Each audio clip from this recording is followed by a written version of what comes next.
South Boston is it's similar to the track at Hickory Speedway and Orange County Speedway and some of the shorter 3/8 mile tracks. It's just a big dishbowl, if you ask me. Well, it's a pretty high bank, pretty much round track. Don't have a lot of straightaways in. I enjoy racing on these tight, slick racetracks. One of the corners are pretty fast, and it's a quick little racetrack, and things happen in a hurry. You need to be real smooth on it and consistent. It's a tight racetrack, but you can still pass cars there. Our series has got so competitive, it's just hard to jump on the outside of somebody and really go around and pass them. Well, I'm looking forward to going there.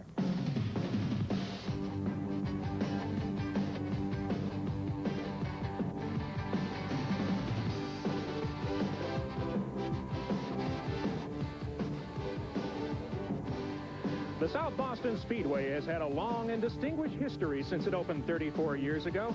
It started as a 1/3 mile dirt facility in 1957. 5 years later, the track was expanded to its current length and paved. And in just a few minutes, 30 drivers will test her in the Carquest Auto Parts Stores 300. Good afternoon, everyone. I'm Mark Allen. Thanks for joining us for TNN's live coverage of the 10th stop of the Busch Grand National Series. We're heading into the heart of the schedule, and if there is any one race that is going to be completely wide open, it is this affair today. That's because of a major change that was made on this track less than 6 weeks ago. Here with that story is my telecast colleague, Mark Garrow. Back at the end of March, this track was resurfaced. The 3rd mile track that has always been very difficult has become even tougher for the race drivers. It means higher speeds, it means higher G-forces, and Glenn Jarrett is a former Grand National Series competitor. With higher speeds and those higher G-forces, it will be a very tough day at the office. Well, that's exactly right, Mark. This place has always been extremely demanding physically on a driver because the corner speeds are so great. And now with the new surface being green, the cars will stick more and run through the turns even faster than they did before. The guys out there today are really going to have to earn their money. I'm glad I'm up here instead of out there. Last week, with David Green becoming the first rookie driver since 1989 to win a race, and the 2 drivers behind him also being rookie drivers, we didn't necessarily see a changing of the guard, but we did see perhaps a glimpse of the future. We may see more of that this afternoon. A newly resurfaced racetrack means everybody's on equal footing. Well, that's right also, Mark. It used to be when you came here at South Boston, it was very difficult for a newcomer or a rookie or a beginner to end up in victory lane here. But now I don't think that's going to be the case today. As you said, the changing of the guard has started. There's a lot of new, fresh talent out there. And the old experience that the guys had here before on the old surface is gone.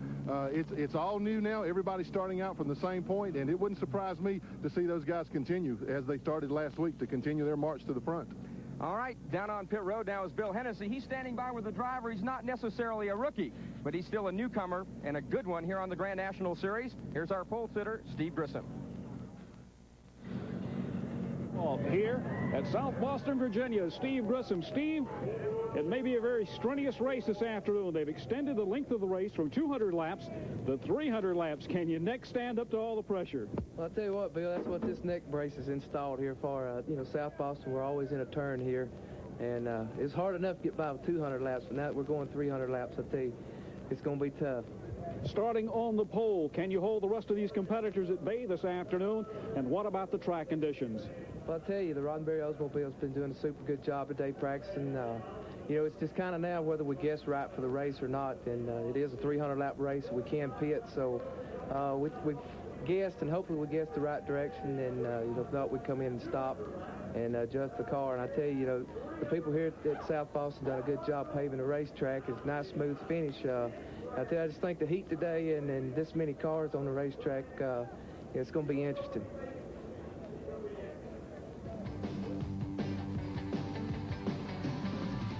Today's telecast of the Carquest Auto Parts Stores 300 is brought to you by New Haviland Formula 3 Motor Oil. Add more life to your car.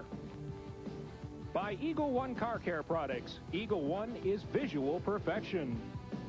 By Champion Batteries, when you can't wait to get started. By Miller Genuine Draft, cold filtered for real draft taste, so get out of the old, get into the cold. By Wagner, power painting that's not just a whole lot faster, but a whole lot better. And by Carquest Auto Parts Stores. You'll find it at Carquest.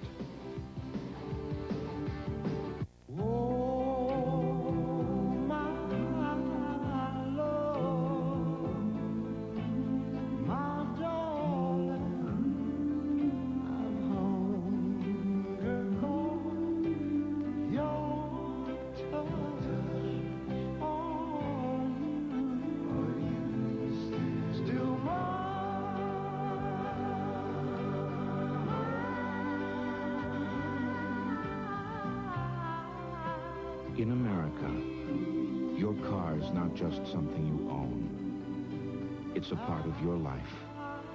To give your car complete protection, Haviland is introducing new Haviland Formula 3 motor oil with not one, but 3 kinds of protection against heat stress, starting friction, and engine dirt. New Haviland Formula 3.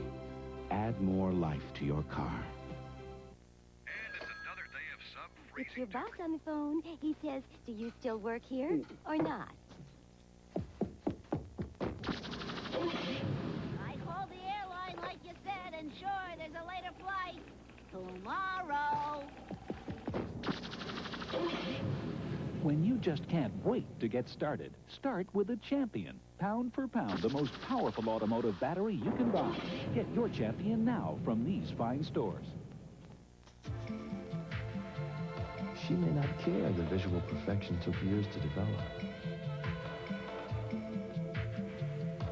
She may not care that visual perfection's state-of-the-art technology produces an unsurpassed, deep, rich, brilliant color.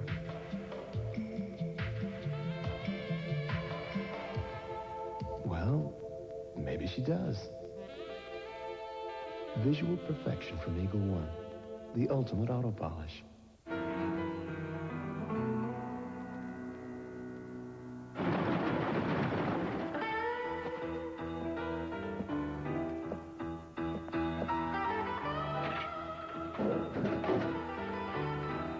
Cold filtered, Miller Genuine Draft.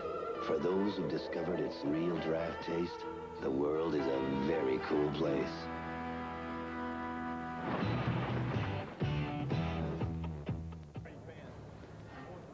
The race preceding this one was a history-making affair down in Gainesville, Georgia. Let's look back for a moment at the Haviland Racing Updates.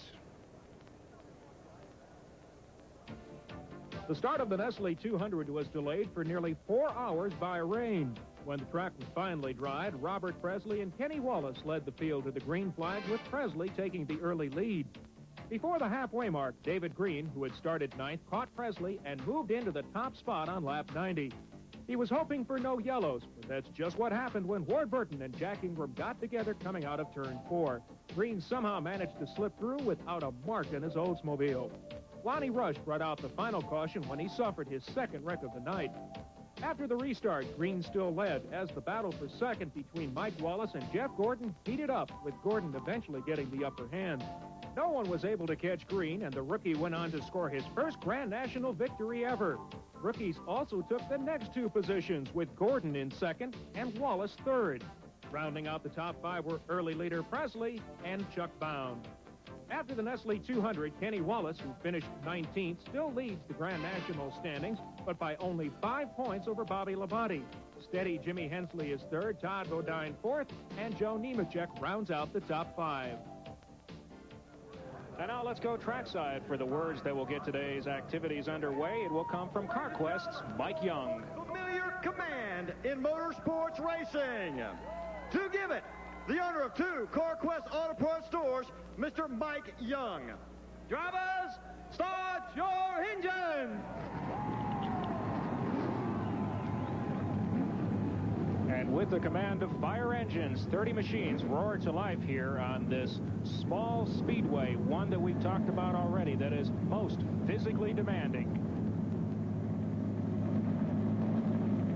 Robert Presley, last weekend's pole winner down at Gainesville, Georgia. Butch Miller, the winner at Hickory.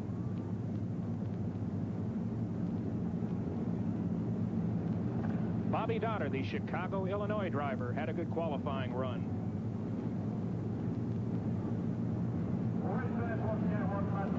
Kenny Wallace, the Busch Grand National points leader, entering this race, but by the slimmest of margins, only 5 over Bobby Labonte. Kenny Wallace started out the year very quick, as we see a picture of Jeff Burton in his Armour Chevrolet. He started out the season, all first 5 races, top 10, 4 top 5. His average finished 3.8, but Kenny Wallace slumping just a little bit now, averaging 15.2 over the last 4 races. He's still got the lead, and he's still valiantly trying to hold on, as we see the field now beginning to rumble, coming up to speed, and quickly they'll be lining up 2 by 2, getting ready to start the Carquest Auto Parts stores. how they qualified. Steve Grissom, his first pole of the season. Chuck Bound, the defending race champion, alongside on the first row. In the second row, Dave Rezendes, an excellent qualifying effort, and Robert Presley from Asheville, North Carolina. Third row, Butch Miller, one of the 9 Hoosier-mounted drivers, and Bobby Dotter from Chicago, Illinois. The fourth row will be occupied by Troy Beebe from Modesto, California, and Kenny Wallace, a native of St. Louis, Missouri. The fifth row, Jeff Burton, the local favorite here, and rookie Richard Lassiter. In row number 6, it'll be Ward Burton and Ed Ferree. Row 7 on the inside, Todd Bodine. Beside him, Cecil Eunice. In row number 8, it is going to be Jim Bound on the inside, David Green to his right. Of course, Green, the winner last week at Gainesville, Georgia. Row number 9, Mike Wallace and Ed Barrier. In row number 10, Jimmy Hensley and Joe Nemechek, the car currently 5th in the Grand National Series point standings. Row 11, a 3-time winner here, Tommy Houston and Mike Oliver from Huntersville, Alabama. The 12th row occupied by the all-time winningest driver here at the track, Jack Ingram and Bobby Labonte. Rookie Jeff Gordon starts in the 13th row, along with McConnellsburg, Pennsylvania's Tom Peck. In the 14th row, it's Gary Neese and Bobby Moon making a rare Grand National start. Row 15, the provisional positions, Elton Sawyer and rookie Tracy Leslie. The track, 3.57 miles in length, about a third of a mile. The banking, 18 degrees on the straightaways, basically flat, about 10 degrees. The front stretch, 500 feet. The back stretch, 500 feet in length. And Glenn Jarrett, as you mentioned earlier, you're constantly turning, and as you can see, that's just what we'll have in these racetracks. The temperature, 76 degrees, partly cloudy, a slight breeze, about 6 miles per hour, humidity 50%, and we have just a slight chance for rain at 20% here this afternoon in South Boston, Virginia. And there's the makeup of the starting field. Oldsmobiles once again the predominant make here, with Buicks starting 8 cars. The Chevrolets will have 5, Pontiacs 4, and there is the one lone Ford in the field of Jeff Gordon. We're about a half a lap away from going green here on the 357 mile speedway. A quick comment from you, Glenn Jarrett. Well, conditions are optimum for a race today. However, with this racetrack being newly paved, it is not completely cured yet. There is a problem with the pavement coming up down in turns 1 and 2. We're going to keep a close watch on that. Steve Griffin had momentary heart stoppage there as the cars pulled out. His car stalled. He is back up front now, and we're getting ready to take the green flag. The honorary starter is Rob Weigel of Carquest. He has the flag in hand. The green is out, and we are underway in the Carquest Auto Parts Stores 300.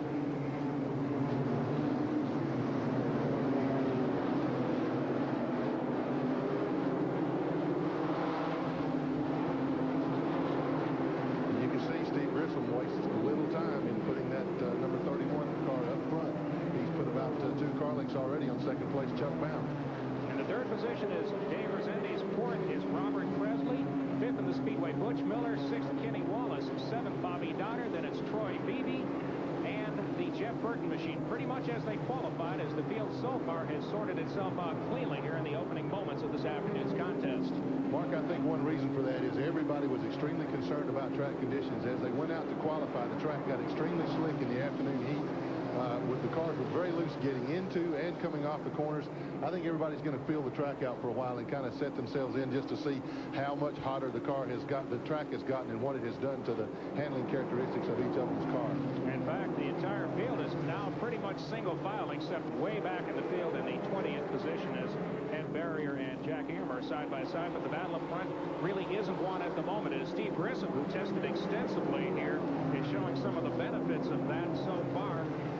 A driver who is really in need of a victory this year after picking up 4 last season. Chuck Bound closing in on him. He is the defending race champion here.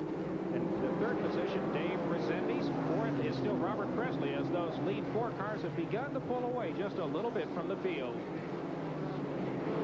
Chuck Bound also tested here at South Boston with limited practice time today because of the potential for track problems and the fact that they didn't let the cars practice, Glenn, a lot of the time on the bottom of the racetrack, fearing that it would tear up quick enough in the race. They didn't let them practice there, so the guys who practiced here prior to this race certainly had some sort of edge. Well, that's correct, Mark. You know, that's one of the most unusual things I've ever seen at a NASCAR Busch Grand National races. They took pylons and blocked off the lower lane during practice, just simply wouldn't let the cars down there because of the the big concern about the asphalt tearing up in turns 1 and 2. I took the opportunity after practice to walk down there and take a look at the track myself. I think after 40, 50 laps, you're going to see a big major problem with the asphalt down in turns 1 and 2, and also 3 and 4, but it's worse in 1 and 2. Steve Grissom is a driver who picked up a sponsor. A long sponsorship search came to a successful end at Darlington, but ever since then, he's had a share of difficulties having strong finishes, and he has his hands full right now with Chuck Bound, who has closed on his rear deck lid. That's the battle between Tom Peck in the 96 car and Ed Barrier. That is well back in the pack. Those were drivers who were trying to get in single file order. That's the battle for the 20th position on the Speedway. Tom Peck is one driver who could use sponsorship, but meanwhile, back up front, we see that Steve Grissom is successfully holding off Chuck Bound, but the question is how much longer as Bound sticks his nose underneath. Grissom could really use a good run today. He's finished 2 races in the top 10, but his last 4 races since he got the new sponsor, 18th, 37th, 28th, and 26th. He needs to make something happen today. Steve Grissom won 4 races last year, including the season finale at Marcusville. He came into the season on a high note and has really got off to a very frustrating start. And right now, he is just being pounded at the back door by Chuck Bound. Yeah, Bound's putting a lot of pressure on him, and that's obvious. You're looking at some of the cars back in the pack. A car that's having some trouble right now. There's Robert Presley in car number 59. We've made note he'll come into camera pretty soon. Your car number 1, Jeff Gordon, who finished 2nd last week, has already fallen off the pace, and the leader, Steve Grissom, is moving up on him. Is going to put a lap on him very, very soon. Very disappointing start, I'm sure, for car number 1. And moments ago, Robert Presley passed Dave Resendiz for the 3rd position on the Speedway. We'll watch to see if he can close it anymore. An interesting note on this track is the absolute absence of any apron whatsoever. As you see, Jeff Gordon in the number 1 car, and the 28 is Mike Oliver, and you can see the spread now between cars that are about to be lapped and our race leader, Steve Grissom. And Glenn, there is really no apron here. What does that do about a driver's margin for error? Well, it cuts it down by an extreme amount, Mark, because the cars, you can see them running right down on the bottom of the yellow line there, and we got a car going up a little high in turn number 1, but he's back in shape. But what that does is it eliminates any margin for error, and it also makes passing on this racetrack extremely tough. When you run on the very bottom of the racetrack like that, the groove is down there, the debris and grit and stuff gets pushed up in the middle of the racetrack, and when you have to pass a guy on the outside, it's extremely difficult to do. And the car that had trouble was the 00 of Gary Deese. He spun in qualifying and was lucky to get into the field. They are now ready to encounter lap traffic. That is Mike Oliver, the Alabama driver. And this is something we'll be watching closely throughout this contest. This is short track racing at its best. We'll be back with more action from the Carquest Auto Parts Store 300 in a moment.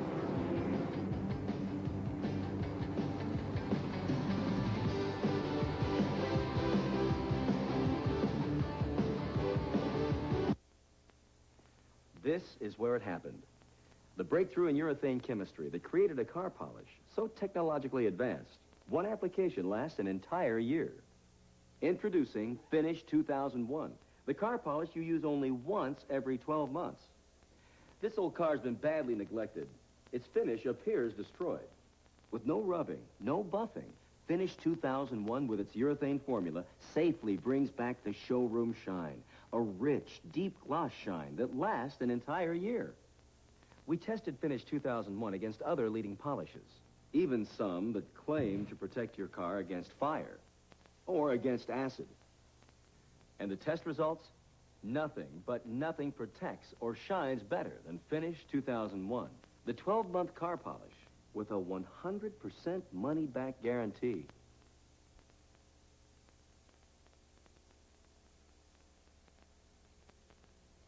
Competition? Yeah, we got a bunch. But we've been in business for 76 years, and we intend to be in business for at least 76 more. If that means change, we change. We have even increased our commitment to service. Today, every single Rosie Store associate is personally rewarded for providing you great service. Take a new look. Give them a try. We are all totally committed to doing whatever it takes to satisfy you. That's a promise. In my considered opinion, it's okay to enjoy mowing one's lawn. Oh, for heaven's sake. In fact, my snapper significantly enhances my sense of well-being. Of course, my snapper dealer was kind enough to offer a 14-day money-back test drive. The good man really stands behind his machines. So if you're looking for emotional satisfaction, My advice to you is seek professional help. That's right. See your snapper dealer. Anything less just won't cut it. We're back here at South Boston, and we're under yellow for the first time on lap 28 for a spin in the front stretch by Richard Lassiter, one of the rookie contenders. And here it is once again. You can see in the left corner of your screen coming off turn 4, Glenn just lost control. Yeah, he just got in the marbles there a little bit, Mark, and the car just, the back end just came right around on him. That's a very a bad break for Lassiter, but a very good break for Jeff Gordon. As we commented, Steve Grissom, the leader, was just about to put a lap on him, and he was running right in front of that 05 car. So that did enable Gordon to stay in the same lap, and now he's pulled back up. He seemed to pick up the pace just a little bit, but he had the problems there, and now he's back in the lead lap. Just before that caution flag, Robert Presley, we noted that there was some smoke coming out from underneath that Oldsmobile. He was black flagged, and they're on pit road now making some repairs to that race car. Bad break. He was running third, and now certainly has taken himself out of contention. And we'll be going back to green flag action in one lap, and something that, Glenn, you mentioned before the broadcast, but please call attention to it right now. What happens on the Speedway when there are no lapped cars and how they get strung out? Well, as we can see the overview now, you see the pace car is at the middle of the backstretch. The car that is at the back of the pack is just now coming off the 4th turn. So when the cars are strung out all the way around this racetrack, you are 2/3 to 3/4 of a lap behind already.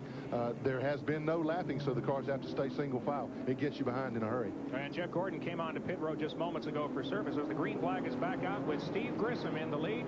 Second place is Chuck Bound. Third, Dave Resendiz. Then it's Kenny Wallace, Butch Miller, Bobby Donner, Troy Beebe having a good run so far, Jeff Burton, Jim Bound, Ed Faree, Todd Bodine. Those are your top 10 cars. Just prior to that caution flag, Chuck Bound had got together with the lap car of Mike Oliver, lost an awful lot of ground to Steve Grissom. It was hard to tell that Grissom had picked up a lot and was able to pull away from Bound, or if that lap car had just allowed Bound to drop back for a while and he was going to come on strong. So we'll get a better picture right now, Glenn, just what Chuck Bound has for Steve Grissom. Well, there's a spin down the backstretch. Mike Oliver, who was holding up the race leader, apparent contact between those two cars, and we are back under caution for the second time on lap 33. And that is not the first time that we've seen Mr. Oliver right around the race leaders. Yeah, he was definitely in the way there, and Grissom gave him a little nudge to get him out of the way. We'll be back with more action here where it's getting wild and woolly in South Boston, Virginia.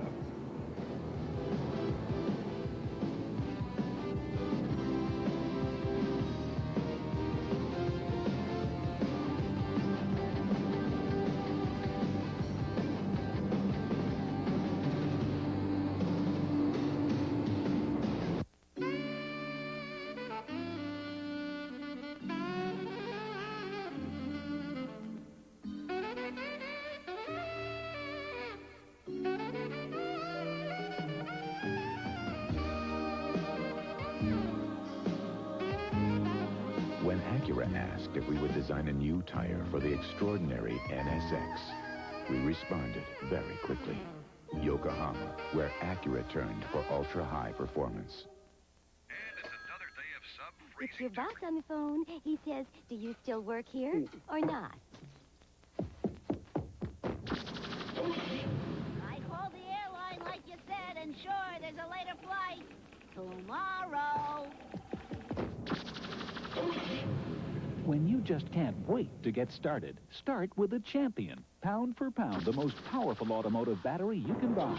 Get your Champion now from these fine stores. If only your tires could talk. It's so tiring. He babies the car, then abuses me with messy vinyl cleaner. Hey, I'm rubber. No-touch tire care. Ooh, nice foam. Introducing No Touch Tire Care, the first product to clean, shine, and protect tires in one easy step. No scrubbing, no dirty rags, no mess. Yeah, clean and shiny. Oh, no, bad doggy. Go away. Treat your tires right with new No Touch Tire Care. You take me back to that feeling. No matter what you drive, you'll get unbeatable performance with Champion spark plugs. Champions fit all auto makes. So get your engine running its best year-round. For sure starts and protection, be sure to go with Champion. Available at your nearby Carquest Auto Parts store. And Carquest keeps us rolling down the road. Well, There's your leaderboard after 39 laps. Steve Grissom, Chuck Bound, Kenny Wallace, Butch Miller, and Bobby Donner. And the cars are not at speed because we are under caution again for the third time. Before we show you what happened, let's go down to pit road and Bill Hennessy. Question about Chuck Bound's car. His car may be knocked out of toe end on the front end due to that encounter with slow traffic in the earlier portion of the race. Right now, here's Ricky Pearson. Ricky, 59 car, spent a lot of time on the pit lane here. What's wrong with Robert Presley? I believe the rear seal was leaking in the transmission. Blowing grease out on the tailpipe and the smoke and it's not going on through that. Looks like you may have just had a temporary repairs for trying to put some silicone in it. Well, we tried to stop it any way we can. Well, this man's back out there hoping for a good finish. We'll be going back to green in less than a lap as Mike Harwood's telling the field to form back up. The reason for that latest caution, caution number 3 on lap 39, was for a spin in turn 1 by Jeff Gordon, a rookie driver who had a great run last week at Lanier, Georgia, at the Lanier Speedway in Gainesville, Georgia, second place. He's back at the tail end of the field, as at the front of the field, Steve Grissom continues to be our race leader, as he has been from the drop of the green, and Chuck Bound, as he has the entire event so far, pounding his rear bumper. Yeah, Bound's putting a lot of pressure on him right now. He had fallen back before that first caution period, but I believe he had an encounter with some slower traffic that knocked him back there. Grissom was able to pull away to about a 20-car length lead, but right now, Chuck Bound's giving him all he wants. On the most recent restart, the one before this, Dave Resendiz was sitting up there in the 4th position, but he has had some trouble. He is dropping well back in the field. We'll see if we can't get a report for you on that, but look who has closed in now. Kenny Wallace is making it a 3-car battle up front. Busch Grand National points leader, the 3rd place car, car number 36, that's the black and green machine. Your leader in that cream-colored car, car number 31, Steve Grissom. Wallace had an amazing string earlier this year. He had 4 races in which he didn't finish out of the top 3, including a big victory that you saw here on TNN at Volusia County. Right now, he's hanging in there right on the back bumper of Chuck Bound, who's steaming up the rear view mirror of Steve Grissom. That's a tight 3-car pack, and they've broken away by some 10 car lengths over the 4th place car of Butch Miller. Mark, it's interesting to watch the technique that the drivers are using, particularly that front 3. Steve Grissom's car is getting off the corner a little bit better than Chuck Bound's. Chuck's getting into the corners a little better, so Steve's car looks to be just a tiny bit loose getting in. It'll be interesting to watch him as the race progresses, the tire temperatures continue to heat up, to see if he can keep that thing stable, keep it out front. Sitting back there in the 4th position is Butch Miller, then it's Bobby Donner, Troy Beebe, Jeff Burton, Todd Bodine, Ed Ferree, and trouble on the front stretch, but nothing to bring out a caution as Richard Lassiter was involved. And Glenn, I think you had a good angle on that. Lassiter got loose and hit the outside wall, and he's got white chalk marks or white paint marks all the way down the right side of his car, which is considerably flatter now than it was before. And the race leader will be encountering lap traffic here in just a moment. Some of the cars that are running slow, the car he's about to come up on is Jeff Gordon, the rookie contender. Gordon just popped the wall in turn 4, did exactly the same thing as Richard Lassiter. That will definitely, finally, it will get him down a lap. It will cost him any shot at winning this afternoon. Well, absolutely. Now, as you're talking, Mark, he has to pull the number 1 Ford onto pit road. He's had nothing but trouble since the start of this race, and he found out real early here in South Boston that if you get out of that bottom groove, you're going to meet with the wall real quickly. And notice coming on turn 4, Glenn, how loose the race leaders' cars are, and those are the cars that are handling well. Yeah, they're the ones that are up front now, and they've got their hands full. I tell you, 300 laps around this place in the dead of the afternoon under a very warm May sun is not the ideal way to run a race. It's bad enough to run 200 laps here. 300 laps in this heat, there's going to be a lot of action before this day's over. There's Chuck Bound still trying to hold off Kenny Wallace. That's a great battle. Wallace, the current point leader, Bound, the defending champion. As they go at it, working out of turn 4, Grissom has started to sneak away a little bit again. Yeah, this is what happened last time that they ran for 15 or so laps under green without a caution. Grissom's car was able to build up a lead, and he started doing that again. His car seems to be working in traffic, and now you see him going around car number 28. He gets sideways. If you get the slightest little bit out of the groove here, there's so much dirt and debris up in the outer lanes that the car just simply goes away from you. You have no control whatsoever. On the driver car number 28 is Mike Oliver, whom we've documented before, who's having all kinds of trouble both with the race leaders and the racetrack itself. Steve Grissom just popped the back end of the Richard Lassiter car. That car severe damage now to the left front.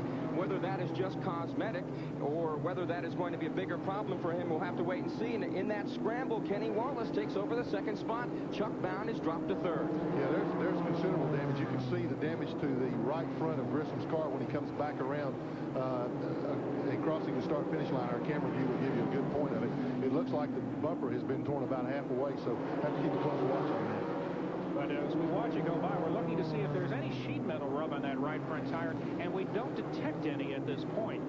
The margin between the front three cars back to the second pack is almost 4 seconds, and it's getting bigger. We'll be back with more action from South Boston in just a moment.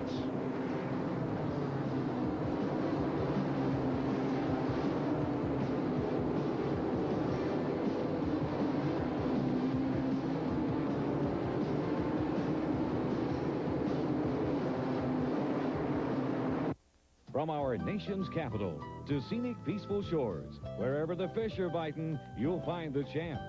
Hank Parker's Outdoor Magazine, brought to you by Delco Voyager Marine Batteries.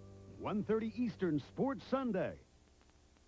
Homeowners, if you're tired of ordinary mowers that blow clippings everywhere and clumsy bagging mowers that need constant emptying, here's great news. It's the breakthrough mulching mower from Troy-Bilt, a revolutionary new kind of mower that ends bagging and raking forever.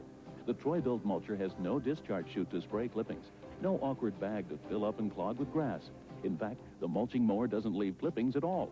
Whether you're cutting your lawn or mulching a blanket of fall leaves, the revolutionary blade and deck design vacuums clippings up to be cut and recut into tiny nitrogen-rich particles. 100% natural free fertilizer that's recycled directly into your lawn. The results are remarkable. A beautiful, super healthy lawn with less time and less work than ever before. For full details on the revolutionary Troy-Bilt mulching mower, call toll-free 1-800-638-9898. We'll send you a free Troy-Bilt mulching mower catalog by return first-class mail. So call 1-800-638-9898 now. Continuing coverage of the Carquest Auto Parts Stores 300 on TNN is being brought to you by New Haviland Formula 3 Motor Oil. Add more life to your car. Well, it seems that just about any time that we need a caution, all we have to do is go to commercial, because while we were in that break, Tommy Houston popped the wall coming off turn 4. A pretty good look and a considerable amount of damage to the right side of his machine. They've already changed 2 tires. Shades of Hickory, the last time we were on TNN for the Busch Grand National Series from Hickory Motor Speedway. Houston had a good run, and by race's end, though, the wheels had been literally knocked off that Rose's Buick, and he, I believe, lost a lap and has a lot of damage that certainly is going to affect the handling of that race car. Yeah, that's a real tough break for Tommy, Mark, because he was coming on strong. He'd started kind of back in the pack. He and car number 11, Jack Ingram, had really marched toward the front, had worked their way up into top 10 positions, but his encounter with the wall has ended his chances to win here today, I believe. So far, we've had 4 cautions, and we've completed just 64 laps. If you're wondering, just for the record, the most cautions ever in a Grand National race is 18. When we were at Hickory in our last race, we thought we had a real good chance of breaking that record. We got a long way to go here this afternoon, and this is something, frankly, we expected with the number of inexperienced drivers here and the hot afternoon here as we're back under green once again. And the scars on the race leader don't appear to be serious enough to cause him any problems. And now, as that second machine is Dave Resendiz, he is a lapped car. He is standing between the race leader and the second place car of Kenny Wallace. Third is Chuck Bound. The fourth place car is Tommy Houston, but he is a lap down. Actually, the fourth place machine is under the right foot of Butch Miller. And Miller has run a steady race up to now. You see Grissom leading the pack off. The orange car there, number 79, is Resendez, or the red car is Resendez. He made a big, bold move there on that restart. He was a lap down in the outside lane. He dove right behind Grissom. I thought Kenny Wallace might tangle with him a little bit, but so far he's been able to pull away from Wallace. He had made an unscheduled pit stop for tires. He may have fresher tires than Grissom. Maybe this would be good news for Kenny Wallace. Maybe Resendiz can get up there, maybe open up the lane for Kenny Wallace and Chuck Bound, as we see Tommy Houston now circulating around this third-mile racetrack. A lot of difficulties. He had come up to the front of the pack to try to get his lap back. We see some heavy smoke from that car. He's in trouble. Houston cuts loose, sliding up the racetrack, and makes almost contact with the concrete wall. He did a tremendous job in saving that car. The right rear tire went down.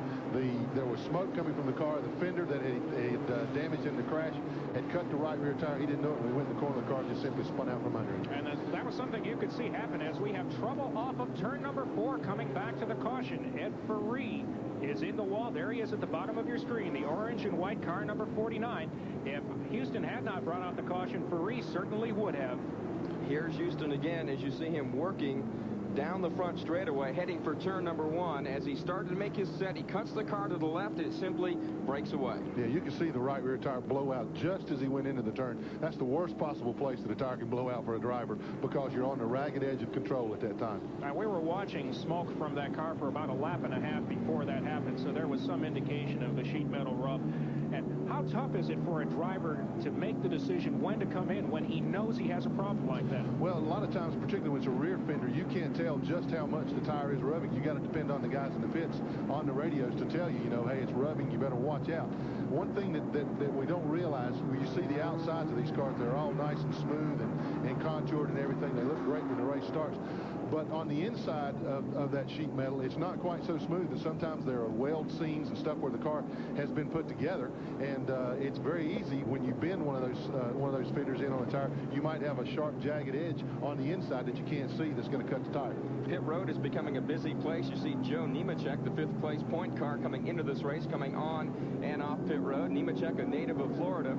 Houston has now made another visit. He comes back out onto the racetrack.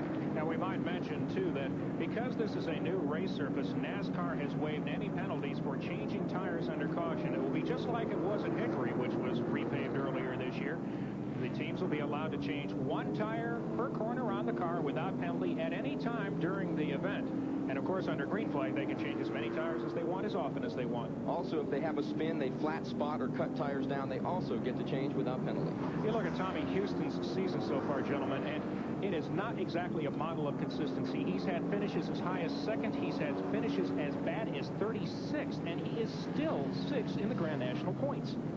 It's been an up-and-down year for a lot of folks. Kenny Wallace came out red hot. He struggled. Then Bobby Labonte came on strong. Now he's just 5 points out. Jimmy Hensley has been a little bit up and down after his victory at Martinsville. So it hasn't been one of those years where we've seen a guy like Chuck Bound did in 1990, where he just went out there and put on a 15-race blitz that blew everybody away.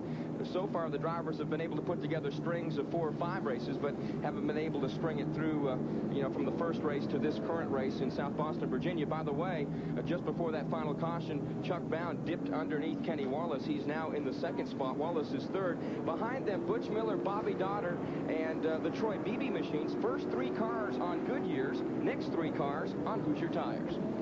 The way the race started, there were 21 Goodyear shod drivers, 9 drivers on Hoosiers, as Bobby Labonte now tucks on the pit road, and he's got considerable sheet metal damage in the right front portion of your screen. You see them trying to pull it away. They're trying to get him back out immediately because we're less than a lap away from going back to green flag action. We've had 5 cautions, and we're just 75 laps into this event, and we expected an incident-filled event because it was a new race surface. There are a number of inexperienced drivers, and we haven't been disappointed so far as Steve Grissom leads us back to green once again. And Dave Resendiz is working his hardest trying to get that lap back as Chuck Bound muscles his way underneath. Let's see if he can hold on to the spot and move cleanly into 2nd place without any lap traffic affecting him. Yeah, he should get the spot.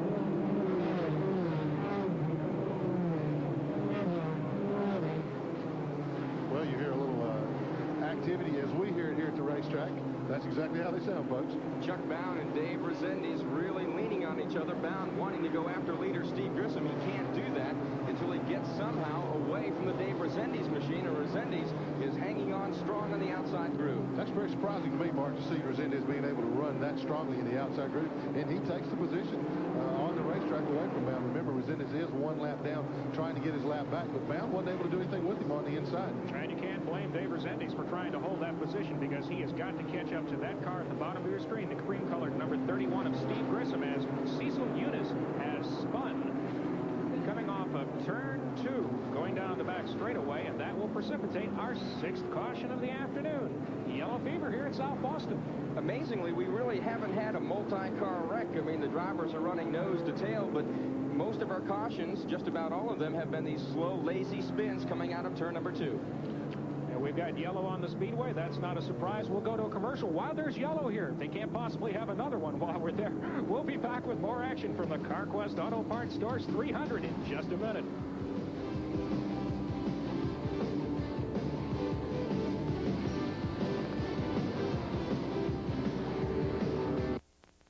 I could spend all day here. Wouldn't leave much time to fish. Don't you have enough lures? You never have enough lures. Look at the price on this rod. Well, don't let that one get away. We need headlights. We need a car stereo. They have really great sales here. Come to Kmart for Zebco Bullet Spin Cast Reels, the world's most castable. On sale. Do I know where the deals are? Deals, yes. Fish, no.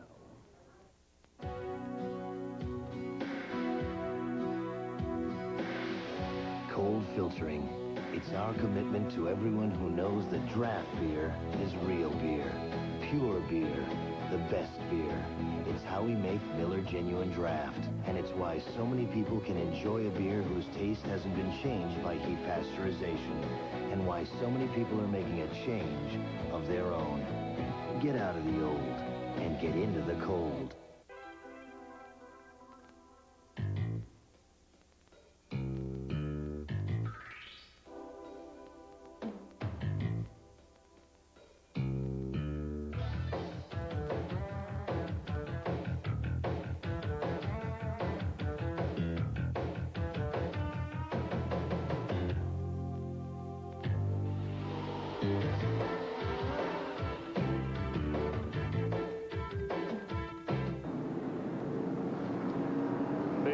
Really hasn't changed very much from the start of the event. Steve Grissom is still our race leader, as he has been for all 84 laps, with Chuck Bound right behind him. Then it's Kenny Wallace. Those two have been shuffling that second spot, and you see the rest of the top five there with Butch Miller. Here's the reason for our latest caution. And you can see the cars coming together there in turn number 2. You see Cecil Eunice in the yellow and the red car on the outside. He's hung out there, no place to go. Watch the car just slide out from under him there. He's in the marbles now. He has no control over the car. Slides up into the wall, and it continues to turn. Then he overcorrects, and it whips around with him. I tell you, those guys around him did a great, masterful job of missing him. There goes 75 Ward Burton. Jimmy Hensley also did a good job sneaking by there. Hensley made an unscheduled pit stop a while back, looking to get back into contention. And let's go quickly down to pit road and Bill Hennessy.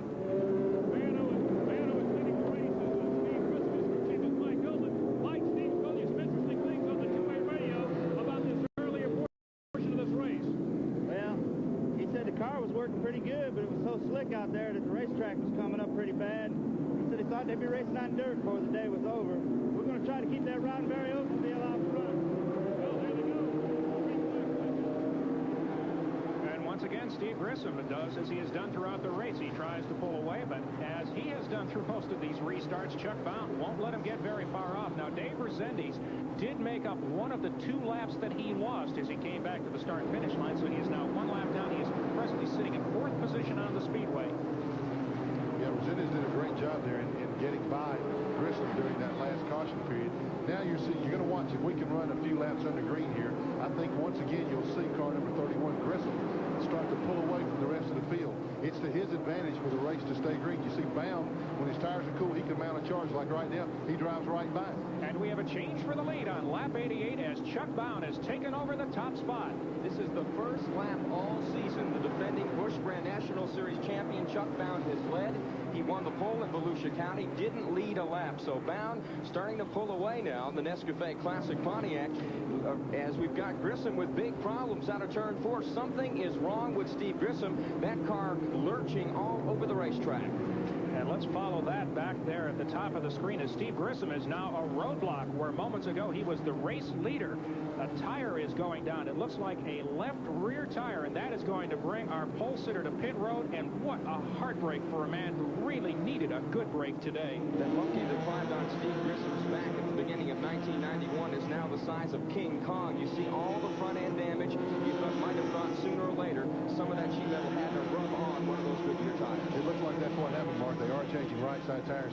And then, folks, as you're looking at that car, that's amazing. That's the car that was leading the race, and the whole front end is practically knocked off of it. He's down and away and back out into the action now.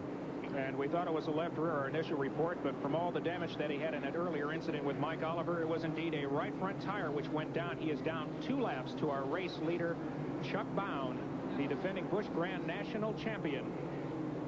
Now in 3rd position is Butch Miller. 4th, Bobby Donner, having his best run of the season to this point as we are approaching the 1/3 mark of the race. And in turn number 1, the 85 car, that is Bobby Moon, having some serious problems throwing up a sheet of sparks as he heads toward the back pits. He's got a right front tire down, and he just let the front end of the car simply get down on the racetrack. We saw a lot of sparks, but that's what it was. And you're going to see a lot of cut tires here because of the pavement tearing up. You see the gap now. Here's Chuck Bound working out of turn 4 as it looks like Jeff Gordon has problems again in the Carolina Ford dealer's Thunderbird. That fourth turn has been miserable for him. He's got a right front tire now down. He'll have to make another stop on pit road. 19 years old, Jeff Gordon out of Indiana. I think the reason that we're seeing all these right side tires go down, in addition to the bumping and banging going on the racetrack, they're now starting to have to move up the racetrack off of that low groove just a little bit. There's a lot of trash and debris up there. They're running over stuff cutting these tires. And also, Goodyear brought a different right side compound than they have ever run here before. It actually has a little bit less tire tread. It is thinner rubber. The reason for that being to keep the tire temperatures down, because they are always concerned about great traction on a new track building of too much temperature, either blistering or blowing out tires. That's a good point, Mark. And what they've done, you see now Gordon is finally making his way into pit road. It took him 2 laps around the racetrack before he could get into pit road because of the extreme amount of heavy traffic. After Steve Grissom bottled up the back, Kenny Wallace was forced to dodge him and lost about 20 car lengths to Chuck Bound. He has made up all that daylight as we see Jeff Gordon's crew going to work on the right side of his race car. Wallace has caught Bound, and it appears the back end of Bound's race car not behaving as well as he'd like it to, and Kenny Wallace is right there ramming and jamming looking for the top spot. I think Chuck's car's getting a little loose, and as he runs 10-15 laps under green, it really starts to go away from him. You can see that when Grissom was leading, and now you're exactly right, Mark. Kenny Wallace is really putting the pressure on him. And right behind Wallace is car number 79, Resendez, and behind him is Steve Grissom trying to make up a lap. And those two cars are both on pressure tires. They've come on to pit road as you see Steve Grissom now with those new right side tires blowing past the Dave Resendez. And we have trouble coming off of turn 4. Ward Burton is in the wall. Steve Grissom tried to dive underneath Chuck Bound at the start-finish line to get a lap back. Wasn't able to do it. He didn't quite make it that time, but I'll guarantee you with those fresh right side tires on, he's going to pull up in the outside lane on the restart, and when they throw the green flag, he will be able to make up one of those laps. And that's caution number 7 here at South Boston. We'll be back with more Yellow Fever in just a moment.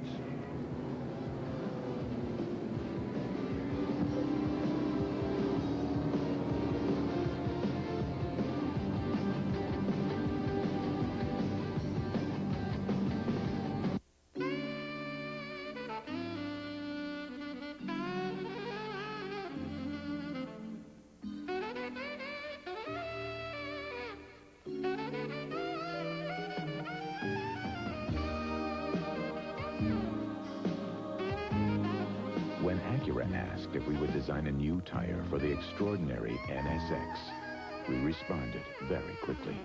Yokohama, where Acura turned for ultra-high performance. You take me back to that feeling. Today's auto engines are running hotter and putting added strain on hoses. So if you haven't changed your hoses lately, it just makes sense to do it now, before they go. And don't settle for less than Gates hoses from Carquest Auto Parts stores. Gates, the world's most trusted name in belts and hoses. And Carquest keeps us rolling down the road. I could spend all day here. Wouldn't leave much time to fish. Don't you have enough lures? You never have enough lures. Look at the price on this rod. Well, don't let that one get away. We need headlights. We need a car stereo. They have really great sales here. Come to Kmart for Shimano's FX 200 spinning reel combo with quick fire casting and 6-foot rod on sale. Do I know where the deals are? Deals, yes. Fish, no. Brian Bosworth. They think he's stone crazy. You picked up the wrong passenger, buddy. But he's really stone cold. Rated R.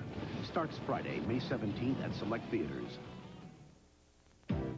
Chocolate is delicious when it crunches. That's why I love Nestle Crunch. That's why I love Nestle Crunch Crunches. Well, the top 5 show Chuck Bonner, race leader with Kenny Wallace second, Bobby Dowder third, Troy Beebe fourth, and Jeff Burton, the local favorite, has moved up to 5th, but his brother's day is pretty much over, and here's the reason why. You see the car come off the corner. Watch for the blue car. There he comes, and he smacks that wall real hard. He completely flattened the right side of that car, so he is definitely out for today. All the wrestlers on the Worldwide Wrestling Federation would have liked that body slam. That was a solid shot to the right side. Yeah, there wasn't anything fake about that one either. not to say that the wrestling is. Oh, no telling. We'll be back with more here from South Boston momentarily.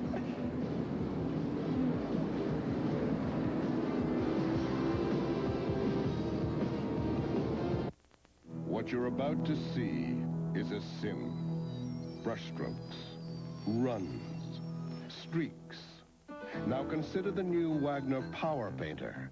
It has patented controls for precision, a convenient backpack for big jobs. It paints smoothly and evenly over cracks and tough surfaces.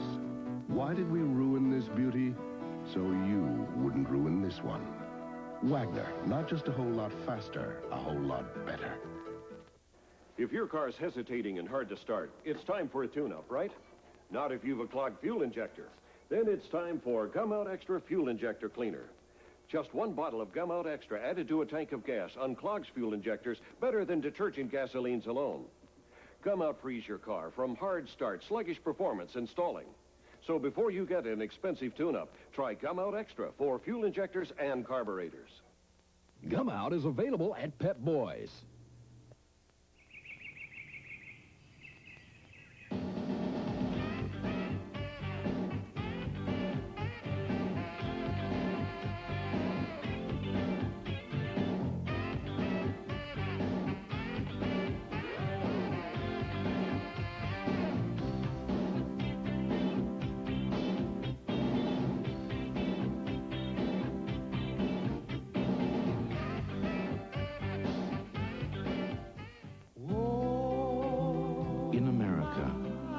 Your car's not just something you own. It's a part of your life. To give your car complete protection, Haviland is introducing new Haviland Formula 3 motor oil with not one but 3 kinds of protection against heat stress, starting friction, and engine dirt. New Haviland Formula 3. Add more life to your car. For the top 10.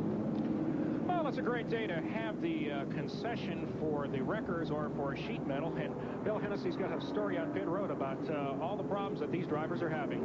Okay, Mike Hillman, you're the crew chief on the Steve Grissom car. The problem, he came in with a flat tire. There was some worry about it being cut. What was the problem? Well, looks like he ran over one of the rocks where the racetrack's coming apart out there, Bill. But Roddenberry Automobile's running awful good. Steve's confident he's going to get a couple of them laps back and still come to the front. Okay, take a quick look at the tire here, and what we have is you think that cut mark is what made it go down. It wasn't. There was a puncture all the way through the tire right here. So we just punctured it with a little piece of plastic to show you how soft the tire is. And the green flag is back out with Chuck Bound up front, and Grissom now working desperately trying to get that lap back. The second place car in the race is the black number 36. That's Kenny Wallace. On the outside of him is Dave Resendiz, who is also a lapped car. You're seeing a lot of pressure now being put on Bound to keep those lap cars behind him. Steve Grissom in 31 is 2 laps down. He's going to get that lap back pretty soon because he's got pressure right side tires. Is that a good move by Bound to try to race a car that obviously is on better rubber right now? Well, I'm sure that Chuck is feeling that he can hold him off right now, but not for long. Steve's getting under him every time they come off the corner. I don't think that he should be racing right now. I think you should just let him go. They've got over 190 laps of racing left, and you can't worry about a guy that's 2 laps down right now. And as you can see, all sorts of pressure being applied by Steve Grissom as he is trying to do everything under his power, short of giving Chuck Bound a real good nudge to get back into the lead lap. This kind of racing between these two drivers is nothing new. In Pulaski, Virginia last year, Bound and Grissom went at it. Grissom eventually won the race, but not after they had both delivered a lot of physical abuse to each other's race cars. They drove each other clean. They didn't spin each other out, but they certainly put some contact on each other. Well, you got 2 of the cleanest driving guys in the sport right there, Mark, and I can't say enough about either one of them. I think the world of both guys, and they are certainly clean competitors. On the monitor now, you see car 9 Troy Beebe and 99 Jeff Burton. And that is the battle for 4th place. Right behind them is Todd Bodine, and then the winner of last week's race, David Green, in the black number 8. Bodine is driving a car that he has raced every event except Daytona. They call it the Scud because they never know where it's going to hit next. Well, right now, the Scud's doing a pretty good job. I've been impressed with Beebe. This is one of the few times that I've been able to see him race, and not having any experience on these tracks. That's the driver of car number 9. He's doing a terrific job out there right now. And that's the race leader in car 63, Chuck Bound. We mentioned Mark a moment ago, a point that we'd like to elaborate on just a little bit here. When we talked about Pulaski last year, yes, they did lean on each other, but I think everyone was impressed in the final 50 laps of that race how clean Chuck Bound in second place drove Steve Grissom. Well, at the time, Steve Bird was Steve Grissom's crew chief. He was hopping up and down with NASCAR. Tell Chuck Bound to lay off my driver. Tell him to leave him alone. And as soon as Steve Grissom got out of the race car after winning, after Chuck Bound had laid about 50 jabs on his rear bumper, Grissom said, I want to thank Chuck Bound for driving me clean because he could have spun me out and wrecked me. And we have caution on the Speedway. Once again, caution number 9. And we are 128 laps into this race. Folks, we are on a record pace for cautions if this keeps up, as Troy Beebe's car number 9 going through turn 2 appears to be part of the reason, at least, for this latest caution. There is what is left of his rear bumper being held on by glue.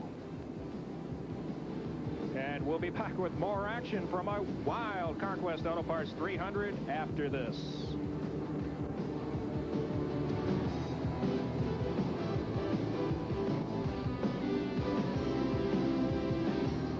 NASCAR, NHRA, Kart, the world of outlaws. Go inside the exciting, colorful, and dangerous world of auto racing with NASCAR great Neil Bonnet. Get to know the winners. Sports Sundays and following Saturdays on TNN. Homeowners, if you're tired of ordinary mowers that blow clippings everywhere and clumsy bagging mowers that need constant emptying, here's great news. It's the breakthrough mulching mower from Troy-Bilt, a revolutionary new kind of mower that ends bagging and raking forever. The Troy-Bilt mulcher has no discharge chute to spray clippings, no awkward bag to fill up and clog with grass. In fact, the mulching mower doesn't leave clippings at all. Whether you're cutting your lawn or mulching a blanket of fall leaves, the revolutionary blade and deck design vacuums clippings up to be cut and recut into tiny nitrogen-rich particles. 100% natural free fertilizer that's recycled directly into your lawn. The results are remarkable. A beautiful, super healthy lawn with less time and less work than ever before. For full details on the revolutionary Troy-Bilt mulching mower, call toll-free 1-800-638-9898. We'll send you a free Troy-Bilt mulching mower catalog by return first-class mail. So call 1-800-638-9898 now. Today's race coverage on the Nashville Network is being brought to you by the more than 550 AutoZone stores across America. AutoZone, the right parts at the right price. If you're just joining us here on the Nashville Network for the continuing coverage of today's race, you've missed a lot, and you haven't missed a lot because we've still got more than half the race to go, and we've already had 9 cautions. There's our leaderboard right at the moment, with Chuck Bound having taken the lead from our pole sitter Steve Grissom on lap 88. Kenny Wallace has been close, but not that close in recent laps, with Bobby Dotter running a great race in third. Troy Beebe is dragging his bumper around the track. He was hoping it would fall off, but he's been black flagged by NASCAR to come in and get it removed. And all in all, I would say that the way we're headed right now, looking at cars like Mike Wallace's, who is showing more than just a little bit of short track damage, that a rookie driver who had a great run last week, that this race may be over before sunset, maybe not. Mike Wallace, he may have to make an unscheduled pit stop here in just a moment. Same problem as Troy Beebe. The rear bumper, the rubber part of that rear bumper hanging loose and dragging on the racetrack. And, of course, NASCAR can see it. It's fluorescent green. I mean, they can't miss that. It's pretty hard to hide that one. I don't know who let the gremlins out of the bag here this afternoon, but... And here's a replay of the reason for our latest caution. As you see, Richard Lassiter and Troy Beebe got together. Looks like Jeff Burton also got into the back bumper of Troy Beebe just a little bit. And you see Lassiter's car climbing up the passenger side of that Taco Bell machine. Maybe you want a little door-to-door service there. Well, and Mark, this was directly after I had commented and commended Troy Beebe on the fine job he was doing, and he takes a spin down the backstretch. All right, just prior to that last caution, we have a rundown of race cars on the lead lap, and then leader Chuck Bound, of course, then followed by Kenny Wallace, Bobby Dotter, Troy Beebe, and it was Jeff Burton, Todd Bodine, David Green, Jack Ingram moving up steadily through the field. That's a story we'll want to document further as this race progresses. An interesting story there in the car he's running today. And it's Tom Peck, the Mike Wallace battered and banged machine. Ed Barrier, Elton Sawyer, who made a great move underneath as we go back to green flag action. And once again, Steve Grissom tries to make the move, but this time Kenny Wallace gets underneath him. And Grissom, great power, great torque. He did a tremendous job there because Wallace gave him a real pop as they started into turn one there. But Grissom's car is just a little bit quicker and should be quicker in the corners right now because he has fresher tires on than the other two. I mean, a real question that we need to be watching as they pull away by 12 car lengths from second place Kenny Wallace is just, as you mentioned moments ago, just how much of the race car is Chuck Bound using up, trying to maintain the lead and keep Grissom a lap down as he goes to the outside, takes a look, tries to get back on the lead circuit. A new tack for Steve Grissom. He couldn't get by on the inside because Bound was hugging the rail of the racetrack. He'll now try the outside, and Chuck Bound's driving theory is, if a man wants to go around me, I'll give him plenty of room because that's the hard way around. Absolutely, and Grissom didn't take any time at all driving right by him.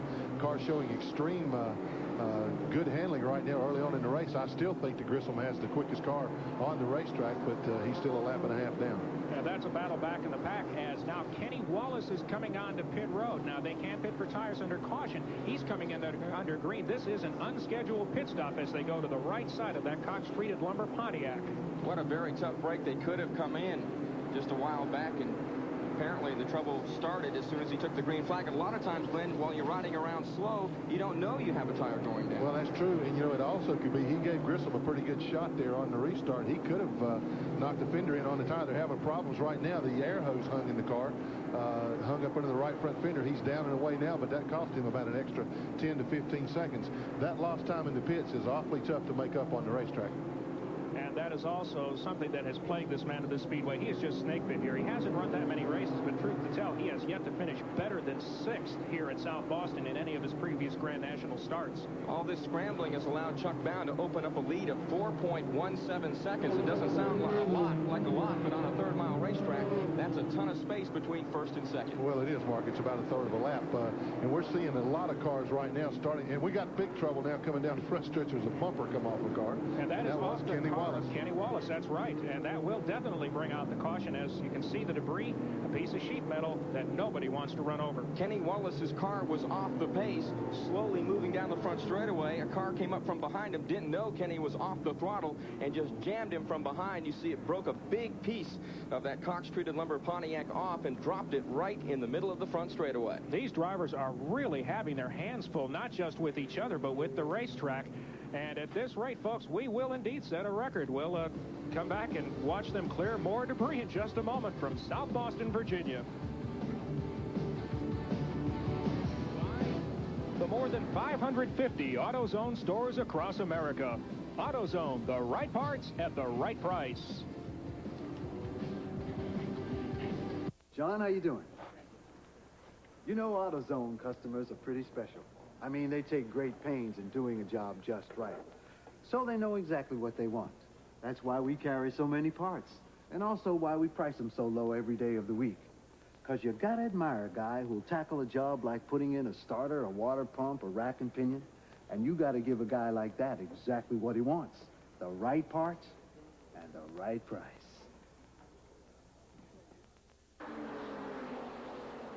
The only thing I like better than winning is winning big. Now, you can win big, too, at Western Steer. You can get more of this free when you buy one of these. You'll get a free frequent buyer's card with your first purchase of a Dale Earnhardt's Winter Circle steak meal. Then, each time you select one of these steak specials, you're one lap closer to qualifying for free Earnhardt posters and caps and a free steak meal. Available at participating Western Steers, the official restaurant of America's #1 race team.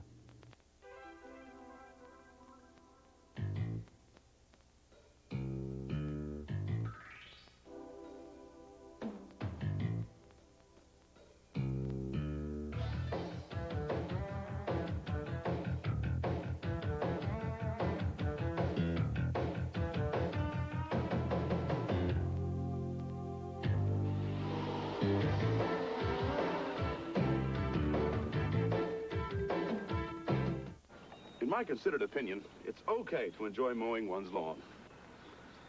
Oh, for heaven's sake. In fact, my snapper significantly enhances my sense of well-being. Of course, my snapper dealer was kind enough to offer a 14-day money-back test drive. The good man really stands behind his machines. So if you're looking for emotional satisfaction, My advice to you is seek professional help. That's right. See your snapper dealer. Anything less just won't cut it. It shouldn't come as any real surprise, but we're under caution once again for the 11th time for cars basically littering everywhere through turns 3 and 4.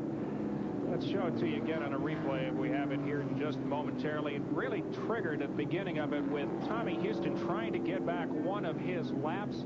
And Chuck Bound was the poor unfortunate soul. The two of them came together. He spun down into the infield. That has already happened there. But now look what happens out in turn 4. That's David Green sliding crossways in the front straightaway, collects Gary Neese, and then Tom Peck slams into him. A lot of damage to the Peck machine as we see the car circulating still under yellow as the David Green car is stopped at the end of pit road. Let's go down to Bill Hennessy. Here's the word on what happened to Kenny Wallace. Kenny came down the pit lane. All of a sudden made a right-hand turn, tried to miss all his crewmen, almost drove into the back of his transporter trailer. The problem was the right rear brake line has been cut. The reservoir was completely dry of brake fluid. They just put 2 bottles of it in there, and he'll be returning to the action as soon as he can, but this has really turned into a real melee of a race. Another comment is keep your eyes on the 52 car, Butch Miller. He came in early, took on fuel and 2 tires, and is moving back through the pack. We are also now in the window where we expect to see any contending cars coming onto pit road. We're right around halfway. Now here's a replay on the incident up with the race leader. Well, I don't think that Houston and Bound got together as much as Houston forced Bound up out of the groove and got him into marbles. Tommy made a real quick move going down the backstretch and into turn 3 and took Chuck's groove away from him. And I don't think he was ready to go into that turn at that spot. I think Bound, in that case, again, driving the lap cars too hard. At one point in this race, we thought he should have let Steve Grissom go, and perhaps he should have let Houston go as well. We'll have more from South Boston, Virginia in just a moment. We're back under yellow for the Carquest Auto Parts Stores 300.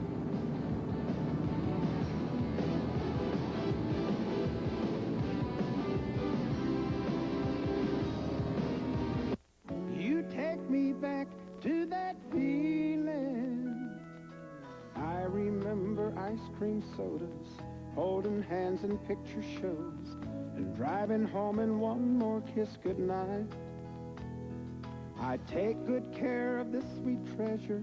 We share such good times together. You still get us where we want to go, and Carquest keeps us rolling down the road. You take me back to that feeling of taking off and riding with the wind. You take me back to that feeling. Those memories are the best I've ever known, and Carquest keeps us rolling down the road.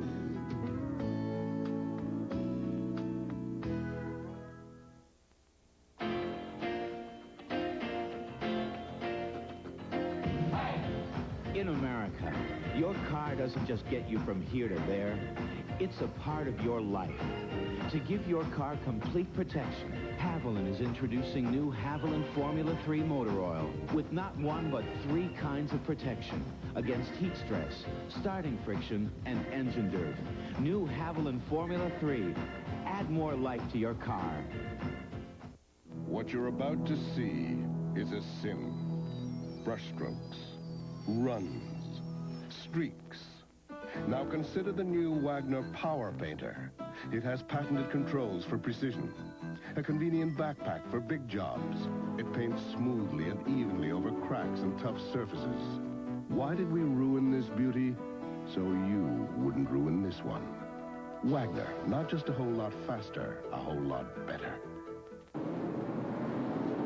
Well, with all the nuttiness here in South Boston, Virginia, our new race leader is Bobby Donner. The first time he has led this year, an uncustomary position as the green flag is back out, and he has to do a nice move to get around David Green, who just ducked off a pit road.